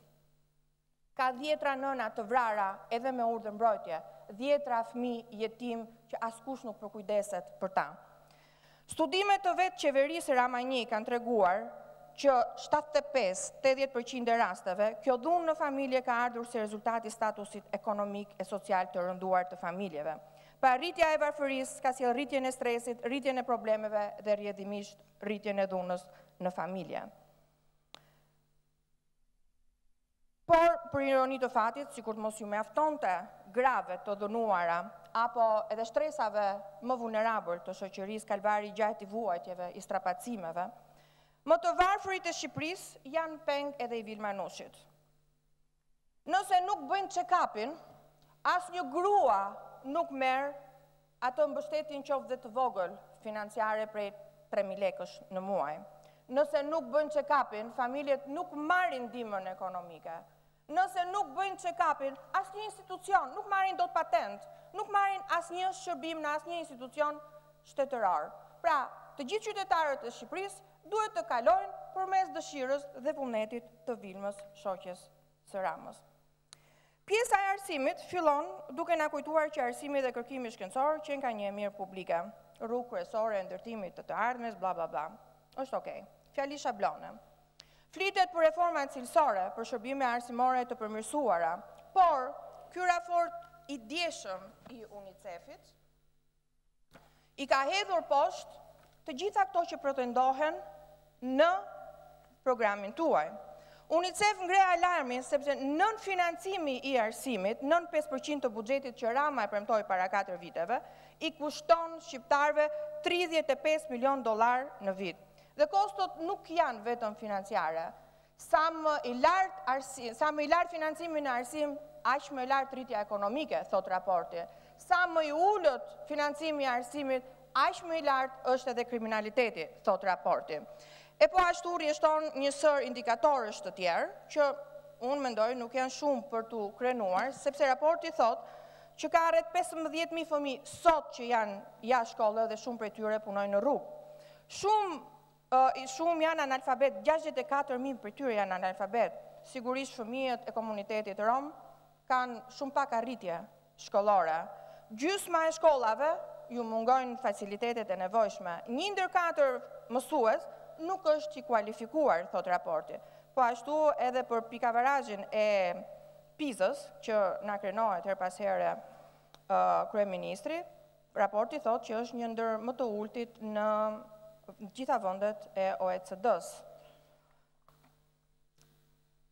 Po më tej për arsimin s'ka asgjë, madje s'ka më premtim as 5%, s'ka as një investim konkret, s'ka as një iniciativë të re. Sipas programit të qeverisë, fëmijët e komunitetit rom duhet presin 2021 që të shkollohen. Nëse lexoni me kujdes pjesën e arsimit, do të kuptoni pse Edi Rama e urdhëroi shkrirjen e Akademisë së Shkencave. Të shqetësuar për këtë sjellje pushtuese, antarët e nderit të Akademisë së Shkencave i kanë nisur para 2 ditësh një letër publike kryeministrit ku i kërkojnë që ai të përmendet. Mes rrjeshave, profesorët e huaj dhe kosovarë shprehin shqetësim për shkatrimin e Akademisë së Shkencave të Shqipërisë, se ky shkatrim i shkencave të Akademisë së Shkencave të Shqipërisë ju intereson vetëm populistëve, të cilët nuk kanë kulturë qeverise. Akademikët denoncojnë me shqetësim censurimin dhe përdorimin politik të kërkimit shkencor. Te kultura, pas shkatërimit që i bëri Sheshit, pas Veljerës, pas braktisjes madje dhe të Shën Terezës, ishte një vjetor i Shën Terezës para disa ditës, asnjë aktivitet organizuar nga qeveria. Por, tek programi, kryeministri ka ndërmend të na rrisë prodhimin kulturor dhe zotohet se popullin do të na edukojnë me forcë përmes edukimit masiv dhe kulturës. Në këtë logjik komuniste, ata kërkojnë se në institucionet të artit të futet një linjë pedagogjike. Si duke duan të na kthejnë ato të martat politike, nuk e di kush nga ju e mban mend, dhe të jetësojnë tezën e Leninit se kinematografia është artilleria e rëndë e artit. Por do pyesni ju, ku është shëndetësia falas? Se dëgjova me shumë vëmendje ministren e shëndetësisë, dhe dua t'i them që duhet guxim i madh që të flasësh për arritje në sektorin e shëndetësisë. Duhet guxim shumë i madh, sepse janë me qindra mira qytetarë shqiptarë që neve sot na dëgjojnë. Janë me mira ato që kanë vuajtur, strapacuar, kanë humbur çdo lloj të ardhure për të shpëtuar jetët dhe shëndetin e të afërmëve të tyre. Duhet guxim i madh të thuash atyre që unë kam përmirësuar shërbimin shëndetësor. Në të kundërt, e keni shkatruar dhe ja u keni dhënë atë me koncesion vetëm 4 klientëve për t'i kaluar pastaj parat në llogari të përcaktuara qartë. Vetëm 2 gjëra janë të qarta në programin për shëndetësi. Nuk ka më shëndetësi falas, harrojeni. Vetëm 4 veta përfitojnë nga shëndetësia dhe nga programi i shëndetësisë. Janë Vilma, Iliri, Majlinda, Jani apo kushdo qoftë mbas tyre. Gjithë qytetarët e tjerë t'i luten Zotit ose të ngrohen në diell. Dhe me që koha më mbaroj, unë vetëm një kërkesë dhe një lutje të fundit kam për Zotin kryeministër. Do t'i lutesha që boll me politikën për çaje sundo, boll me flirtimin apo me diversionet me opozitën. Duhet ta fiksoni fare mirë në mendjen tuaj. Ne kemi qenë përballë jush 4 vite. Ne jemi përballë jush. Faleminderit zonja Vokshi. Fjalën e ka Orta Gjashka, të përgatitet zoti Eduard Alimi.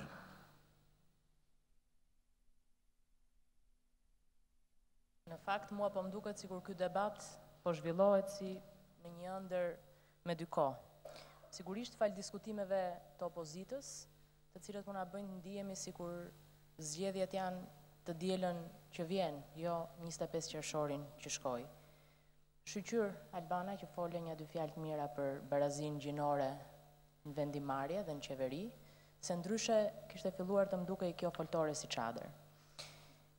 Të nderuar deputet, i nderuar kryetar i kuvendit, nuk ka mision më fisnik se ruajtja e pavarësisë, së sovranitetit dhe tërësisë territoriale të vendit, mbrojtja dhe mbështetja e popullit në kohë paqeje, krize a lufte, si dhe dhënia e kontributit për paqen dhe sigurinë në rajon dhe më gjërë.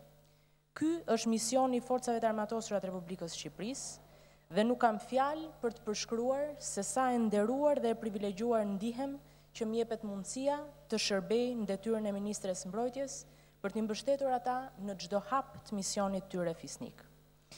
I jam mirënjohëse kryeministrit, jo veç për emrimin tim këtë detyrë sfiduese, po për besimin që ka tek çdo grua e përgjegjshme që ka forcën dhe ambicien për të shërbyer vendit në emër të së ardhmes. Asaj të ardhmeje që në fakt i ka rënjët thellë në histori, ku shumë luftare gra dhanë jetën për lirinë, si princesha, si legjenda apo edhe si misionare. Një vlerësim të veçantë e kam për ministrën e parë të mbrojtjes grua, miken dhe kolegen time Mimi Kodheli, që ushtroi me aq dinjitet, përgjegjshmëri dhe seriozitet këtë detyrë, siç pak burra do kishin bërë, shembulli dhe puna i së cilës, veç të tjerash, motivoi shumë më tepër gra mes forcave të armatosura, mes koloneleve, por edhe mes generalëve. Deputetët më të vjetër në këtë sallë kanë parë dhe kanë njohur shumë kolegë që kanë drejtuar ministrit ndryshme. Por gjithë ata që kanë drejtuar Ministrinë e Mbrojtjes kanë një veçori të përbashkët, që sa do vitet kanë kaluar nga kjo detyrë, nuk arrin të shkëputen dot nga një ndjesi patronazhi, përgjegjësie, përkujdesjeje apo vëmendjeje të veçantë për ata njerëz që janë pjesë e forcave të armatosura të Republikës Shqipërisë. Dhe modestisht, edhe pa e nisur ende këtë detyrë, besoj se kam nisur ta kuptoj psen. Ushtarët bëjnë një betim solem, se do t'i shërbejnë me vendosmëri, përkushtim dhe vetmohim atë dheut në ditët më të vështira. Dhe duke bërë këtë betim, ata vullosin një jetë të tërë shërbimi dhe sakrifice ndaj të gjithë ne dhe atë dheut tonë përbashkët. Dhe këtë betim, ata nuk e kanë shkelur kurrë. Ky betim është detyrimi për gjithë secilin prej nesh, që ka privilegjin dhe nderin shërbejnë këtë detyrë, për të bërë më të mirën për vendin, po dhe për ata që me madhështinë e modestisë tyre vazhdojnë të shërbejnë vendit tonë dhe aleancës euroatlantike në disa nga vendet më të rrezikshme të globit, duke lartësuar imazhin e Shqipërisë, por edhe të aleatëve tanë, duke u radhitur denjësisht në krah tyre në emër të paqes dhe të sigurisë. Viti që vjen është viti i Skënderbeut, ku padyshim do të ketë shumë aktivitete edhe nga forcat e armatosura. Ata që dhe në ditët më të vështira kanë përfaqësuar me krenari dhe dignitet vlerat më të mira të Akademisë Dikushme të Skënderbeut. Kemi shumë më tepër arsye sot të ndihemi krenar prej tyre që në çdo udhkryq, në çdo moment vendimtar për fatet e kombit, forcat tona të armatosura janë rishtuar gjithnjë në krahun e mirë të historisë, në krah të forcave progresiste. Si gjatë luftës antifashiste nacional shqirimtare, njësoj edhe sot që forcat tona të armatosura luftojnë me dignitet krah aleatëve tanë në NATO për të njëjtat ideale dhe me të njëjtin flamur, flamurin kuqezit Skënderbeut. Sfida jonë do t'jetë të çojmë përpara punën e nisur për të thelluar bashkëpunimin me NATO-n, me Shtetet e Bashkuara dhe me aleatët tanë europian në një marrëdhënie speciale që është shumë më tepër se sa një pakt ushtarak. Një marrëdhënie që nuk bazohet vetëm në interesat përbashkëta politike, por mbi të gjitha në vlerat përbashkëta, në vlera të cilat çdo vend antar i NATO-s është i gatshëm t'i mbrojë. Është mbi këto vlera dhe parime që kjo lidhje e fortë transatlantike duhet të kthehet në një shërbim dinjitos i ushtruar nga njerëz me aftësi profesionale dhe integritet. Në këtë kuadër do të forcohen kushtet dhe kriteret profesionale për personat që do të ushtrojnë të shërbim të rëndësishëm publik. Do të përmirësojmë statusin e avokatëve.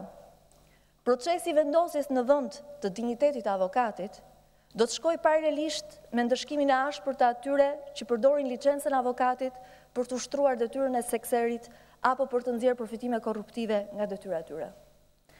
Do të perfeksionojmë një sistem të ri eficient dhe cilësor të ofrimit të ndihmës juridike falas, që çdo qytetar në pamundësi financiare dhe grupet në nevojë të përfitojnë nga ky shërbim në mënyrë cilësore. Nëpërmjet reformimit të shërbimeve ligjore, do të inkurajojmë përdorimin e zgjidhjeve alternative të mosmarrëveshjeve, me qëllim ulljen e kostove financiare dhe kohës së gjykimit me anë të një shërbimi ndërmjetësimi cilësor dhe profesional. Sistemi penitenciar paraqet një shqetësim serioz në kushtet aktuale. Institucionet e paraburgimit dhe të vuajtjes së dënimit kanë probleme të theksuara mbi popullimi dhe mungesë standardesh në respektim të drejtave themelore të burgosurve.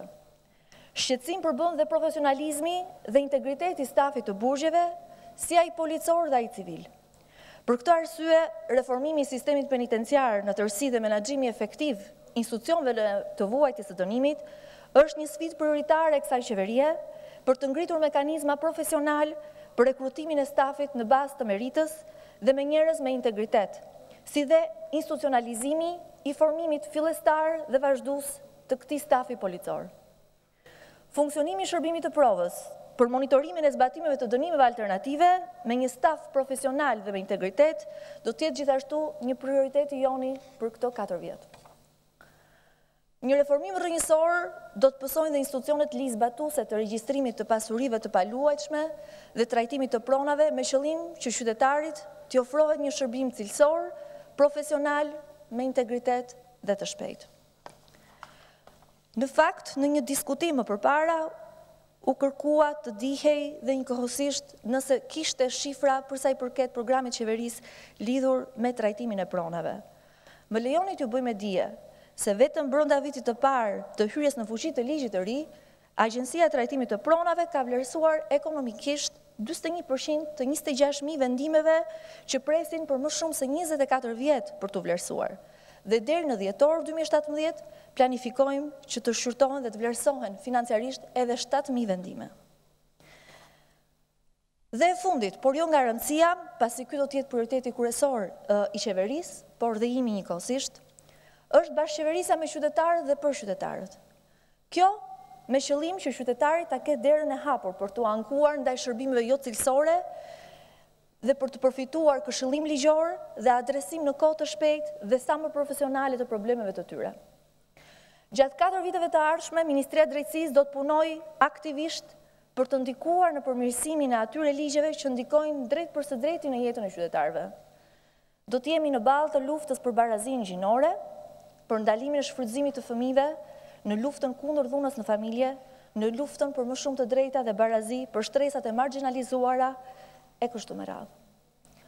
Të nderuar zonja dhe zotrinj deputet, jam i ndërgjegjshme se i gjithë ky proces është një sfidë e madhe për mua si ministre e drejtësisë. Por me besim që me gjithë mbështetjen e deputetëve, jo vetëm të majorancës, por dhe të opozitës, me bashkëpunimin e partnerëve ndërkombëtar, me bashkëpunimin e aktorëve të sistemit, e mbi të gjitha me bashkëpunimin e qytetarëve, do të mund të bëjmë të mundur zbatimin e reformës në drejtësi dhe të gjitha reformave të tjera që na presin. Drejtësia nuk është çështje një individi, apo një kauzë imja personale si ministre e drejtësisë, por është një borxh që a kemi fëmijëve tanë, një detyrim që kemi të gjithë për ndërtimin e Shqipërisë Europiane. Faleminderit.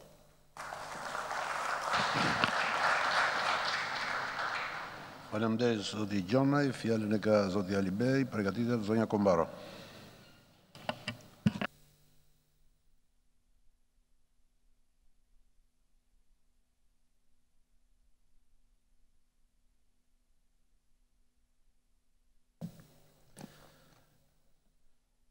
Të nderuar qytetarë shqiptar, të nderuar deputet, kjo e sotmja është ndoshta seanca më e rëndësishme e këtij parlamenti, për aq kohë sa do ketë.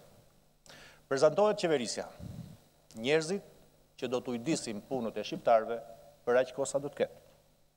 Solemniteti i kësaj seance kërkon që ky kuvend të urohet për legjislaturën e re. Dhe më duhet ta bëj. Punë të mbar dhe jetë të shkurtër këtij parlamenti. Rikthehem pas 4 vjetësh në këtë foltore. Me kërshëri dhe jo pa entuziazëm, tamam, si ajo një rishtari. Një rishtari që pret të shoh atmosferën e legjislaturës së re. Nuk është gënjeva. Toni i paqt i kryeministrit dje, brengosja deri në mallëngjim për paullësitë e këtyre 4 vjetëve. Për ulja naive për të ndryshuar sjellje, sot e në vazhdim. Nuk mund të mos ketë habitur gjithëkënd. Çfarë të ketë ndryshuar vallë? Nga sokollitjet e 4 viteve më parë, që nuk ishin parë asgjë akoma, të jetë maturuar për gjatë bashkëbisedimeve, bezdisëse me qytetarët, për aleancë dhe qeverisje me qytetarët? Befas, ka pasur në një vrarje ndërgjegje për çka polli dhe mbolli këto 4 vite? Unë jam i ides që gjithkujt, edhe ati, do duhet i jepet privilegji i vetë korrigjimit. Mrekullit edhe mund të ndodhin. Por që ky besim i dhënë të mos përdorohet, do duhet që ky rrëfim më katë shplarës, kjo mea culpa e bërdje, kjo dorë e shtrirë për marrëveshje, për qetësim tonesh, për një imazh ndryshe të qeverisë, do duhet parapri më së paku sistemi në cilë është ndërtuar administrimi dhe drejtimi i bujqësisë shqiptare. Kemi shkrirjen e drejtorive të bujqësisë në qarqe. Unë personalisht drejtoritë e bujqësisë i konsideroj krahun ekzekutiv të Ministrisë Bujqësisë. Unë në konceptin tim si profesionist i bujqësisë, por dhe si politikan, nuk mund të imagjinoj një ministri të bujqësisë dhe të zhvillimit rural, e cila funksionon pa drejtori bujqësie, funksionon pa borde kullimi, funksionon pa shërbim qendror veterinar, i cili tashmë i kalon një agjencie të varësisë.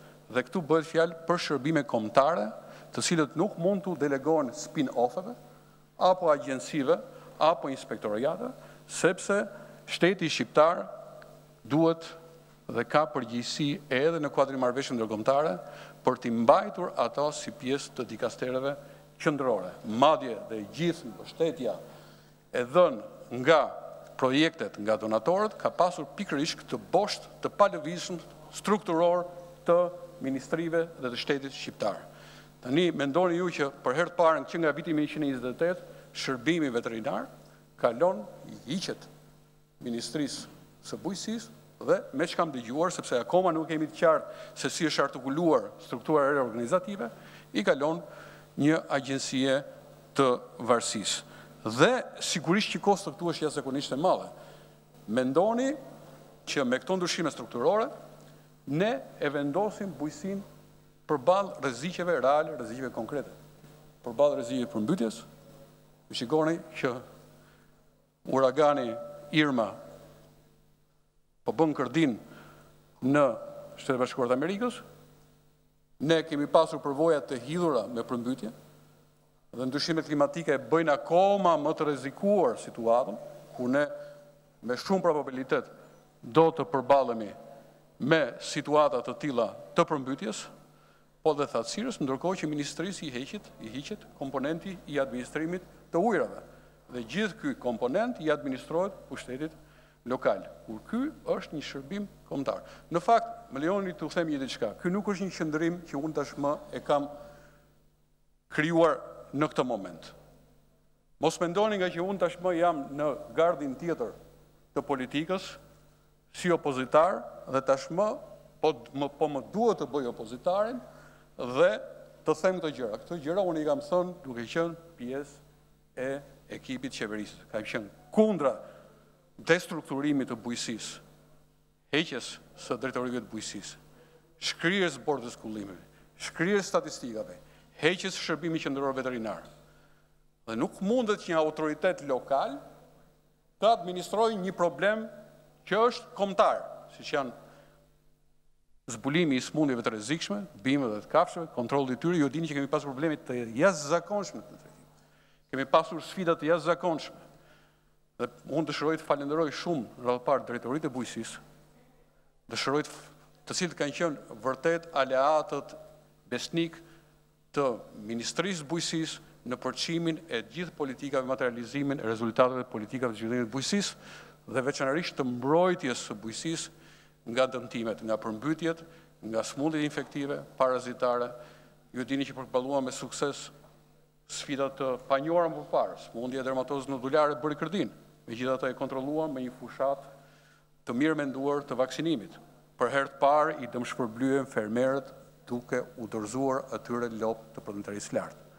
Por tashmë ky destrukturim na vë në një situatë të paparë, dhe unë do thosha kaotike. Mbetet për të parë, unë mendoj që jemi akoma në kohë për të reflektuar dhe për të ndalur këtë çmontim të pajustifikuar iracional.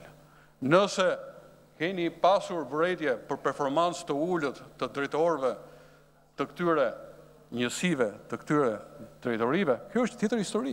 Po kjo nuk mund të lejojë ju të bëni çmontimin e një strukture e cila kishte nevojë për kundrazi të stimuloheshe, të mbështeteshe, në mënyrë që të luante akoma më mirë atë rol që ata e kanë luajtur në kushte jashtëzakonisht vështira, në një mungesë financimi sistematik dhe konstant.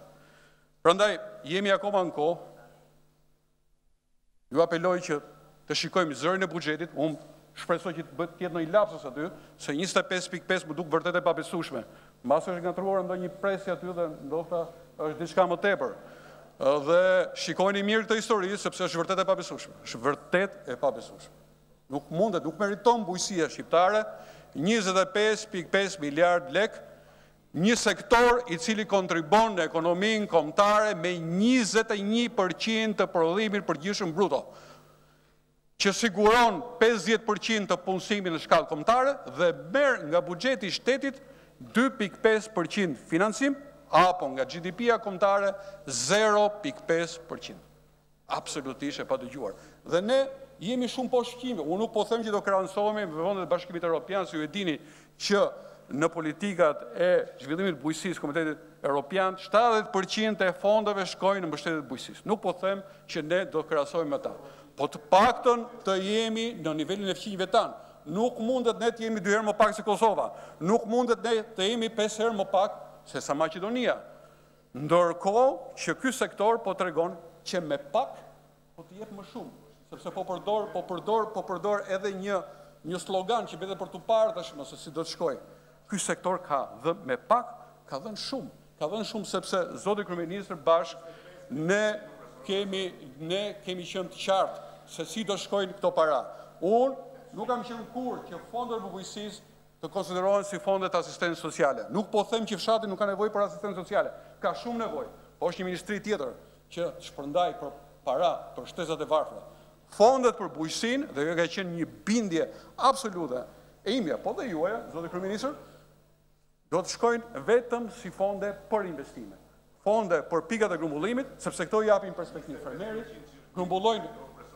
grumbullojnë prodhimin, e lidhin ato me tregun dhe investime në sera, sepse këto rrisin prodhimin. Dhe përsa kohë, zoti kryeministër, unë kam pas edhe reagime nga grupi ju e parlamentar që më kanë quajtur mua që nuk përkra fermerin, po përkra grumbullusin. Po pikërisht sepse dua fermerin përkra grumbullusin. Kush i jep perspektivë? Kush i jep perspektivë fermerit? Është grumbullusi. Dhe natyrisht mund bësh populistin, të ndash 5 para andej, 5 para për kënej, po ato para nuk shkojnë për bujqësi. Kjo është provuar dhe dëshiroj t'i qëndrojmë edhe në të ardhmen pikërisht kësaj përqasje, e cila është ajo që nxit bujqësinë.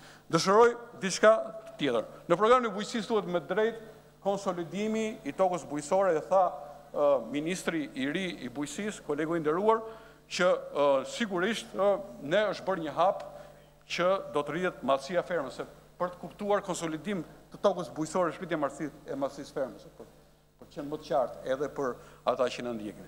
Kush janë këto instrumenta?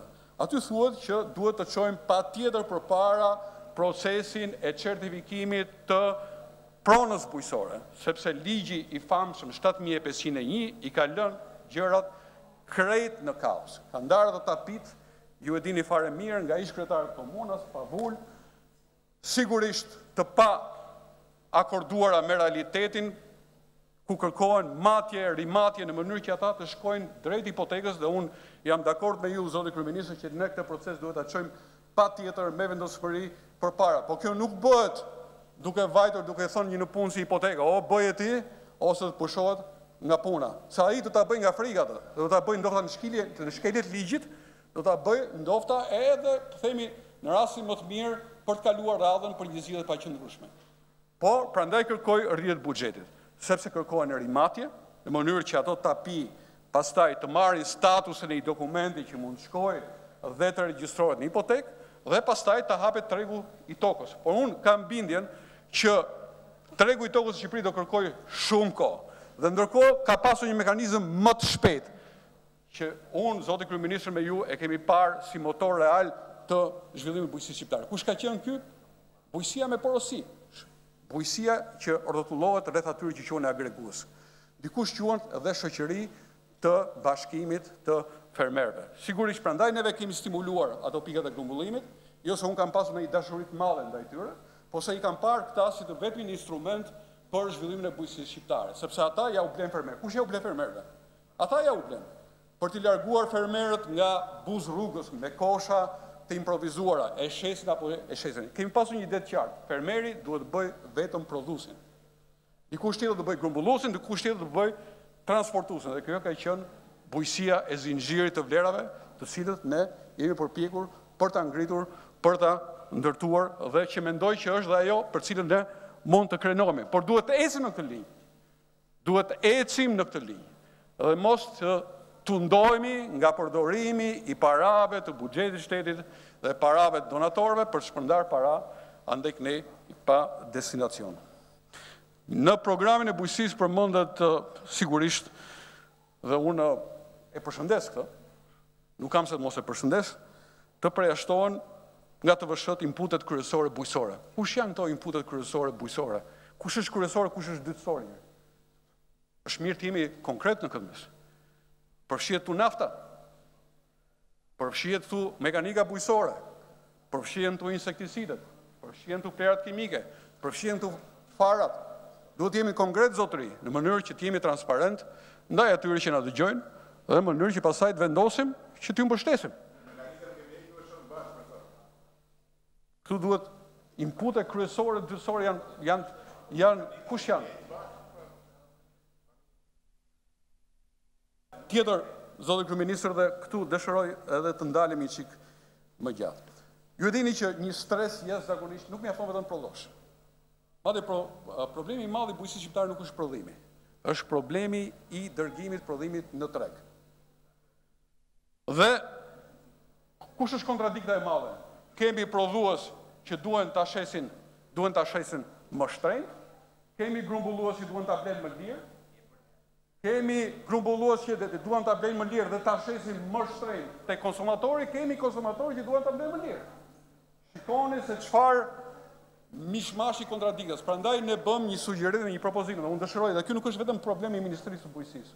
Bëm një propozim për krijimin e asaj që quhet commodity market, bursa bujqësore.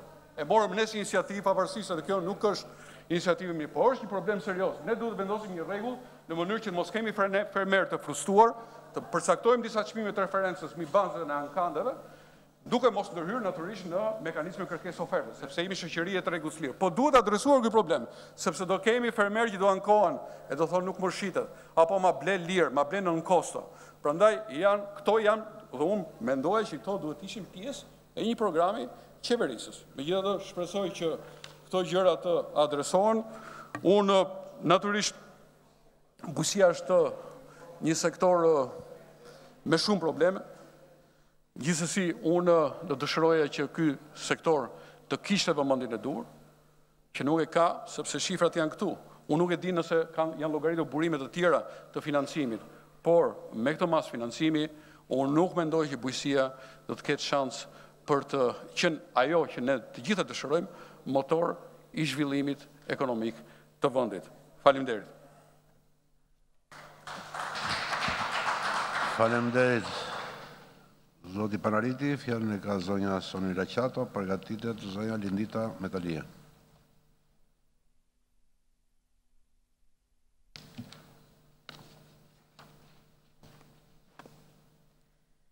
I nderuar zoti kryetari i Kuvendit, i nderuar zoti kryeministër, të nderuar deputet. Vota e 25 qershorit konfirmoi edhe një herë nevojën e qytetarëve për të bashkëqeverisur dhe për të vijuar më tej rrugën e nisur të reformave shtetformuese. Mandati i kaluar shënoi hapa të rëndësishëm të shpëtimit të financave të vendit nga një falimentim i sigurt. Falë reformave të ndërmarra, u arrit një rritje ekonomike e gjetur pothuajse zero, e cila vit pas viti u përshpejtua duke t'i kaluar barierën e shifrës 3.5%. Shqipëria është sot vendi me rritjen ekonomike më të shpejt në rajon. Një rritje që prodhon më shumë punë, më shumë mirëqenie, më shumë investime në çdo sektor të ekonomisë. Falë reformave të qeverisë gjatë mandatit të kaluar, përmes një koherencë të arritur edhe me sipërmarrjen, u arrit një rritje të punësuarve në sektorin jo bujqësor me mbi 200.000 të punësuar.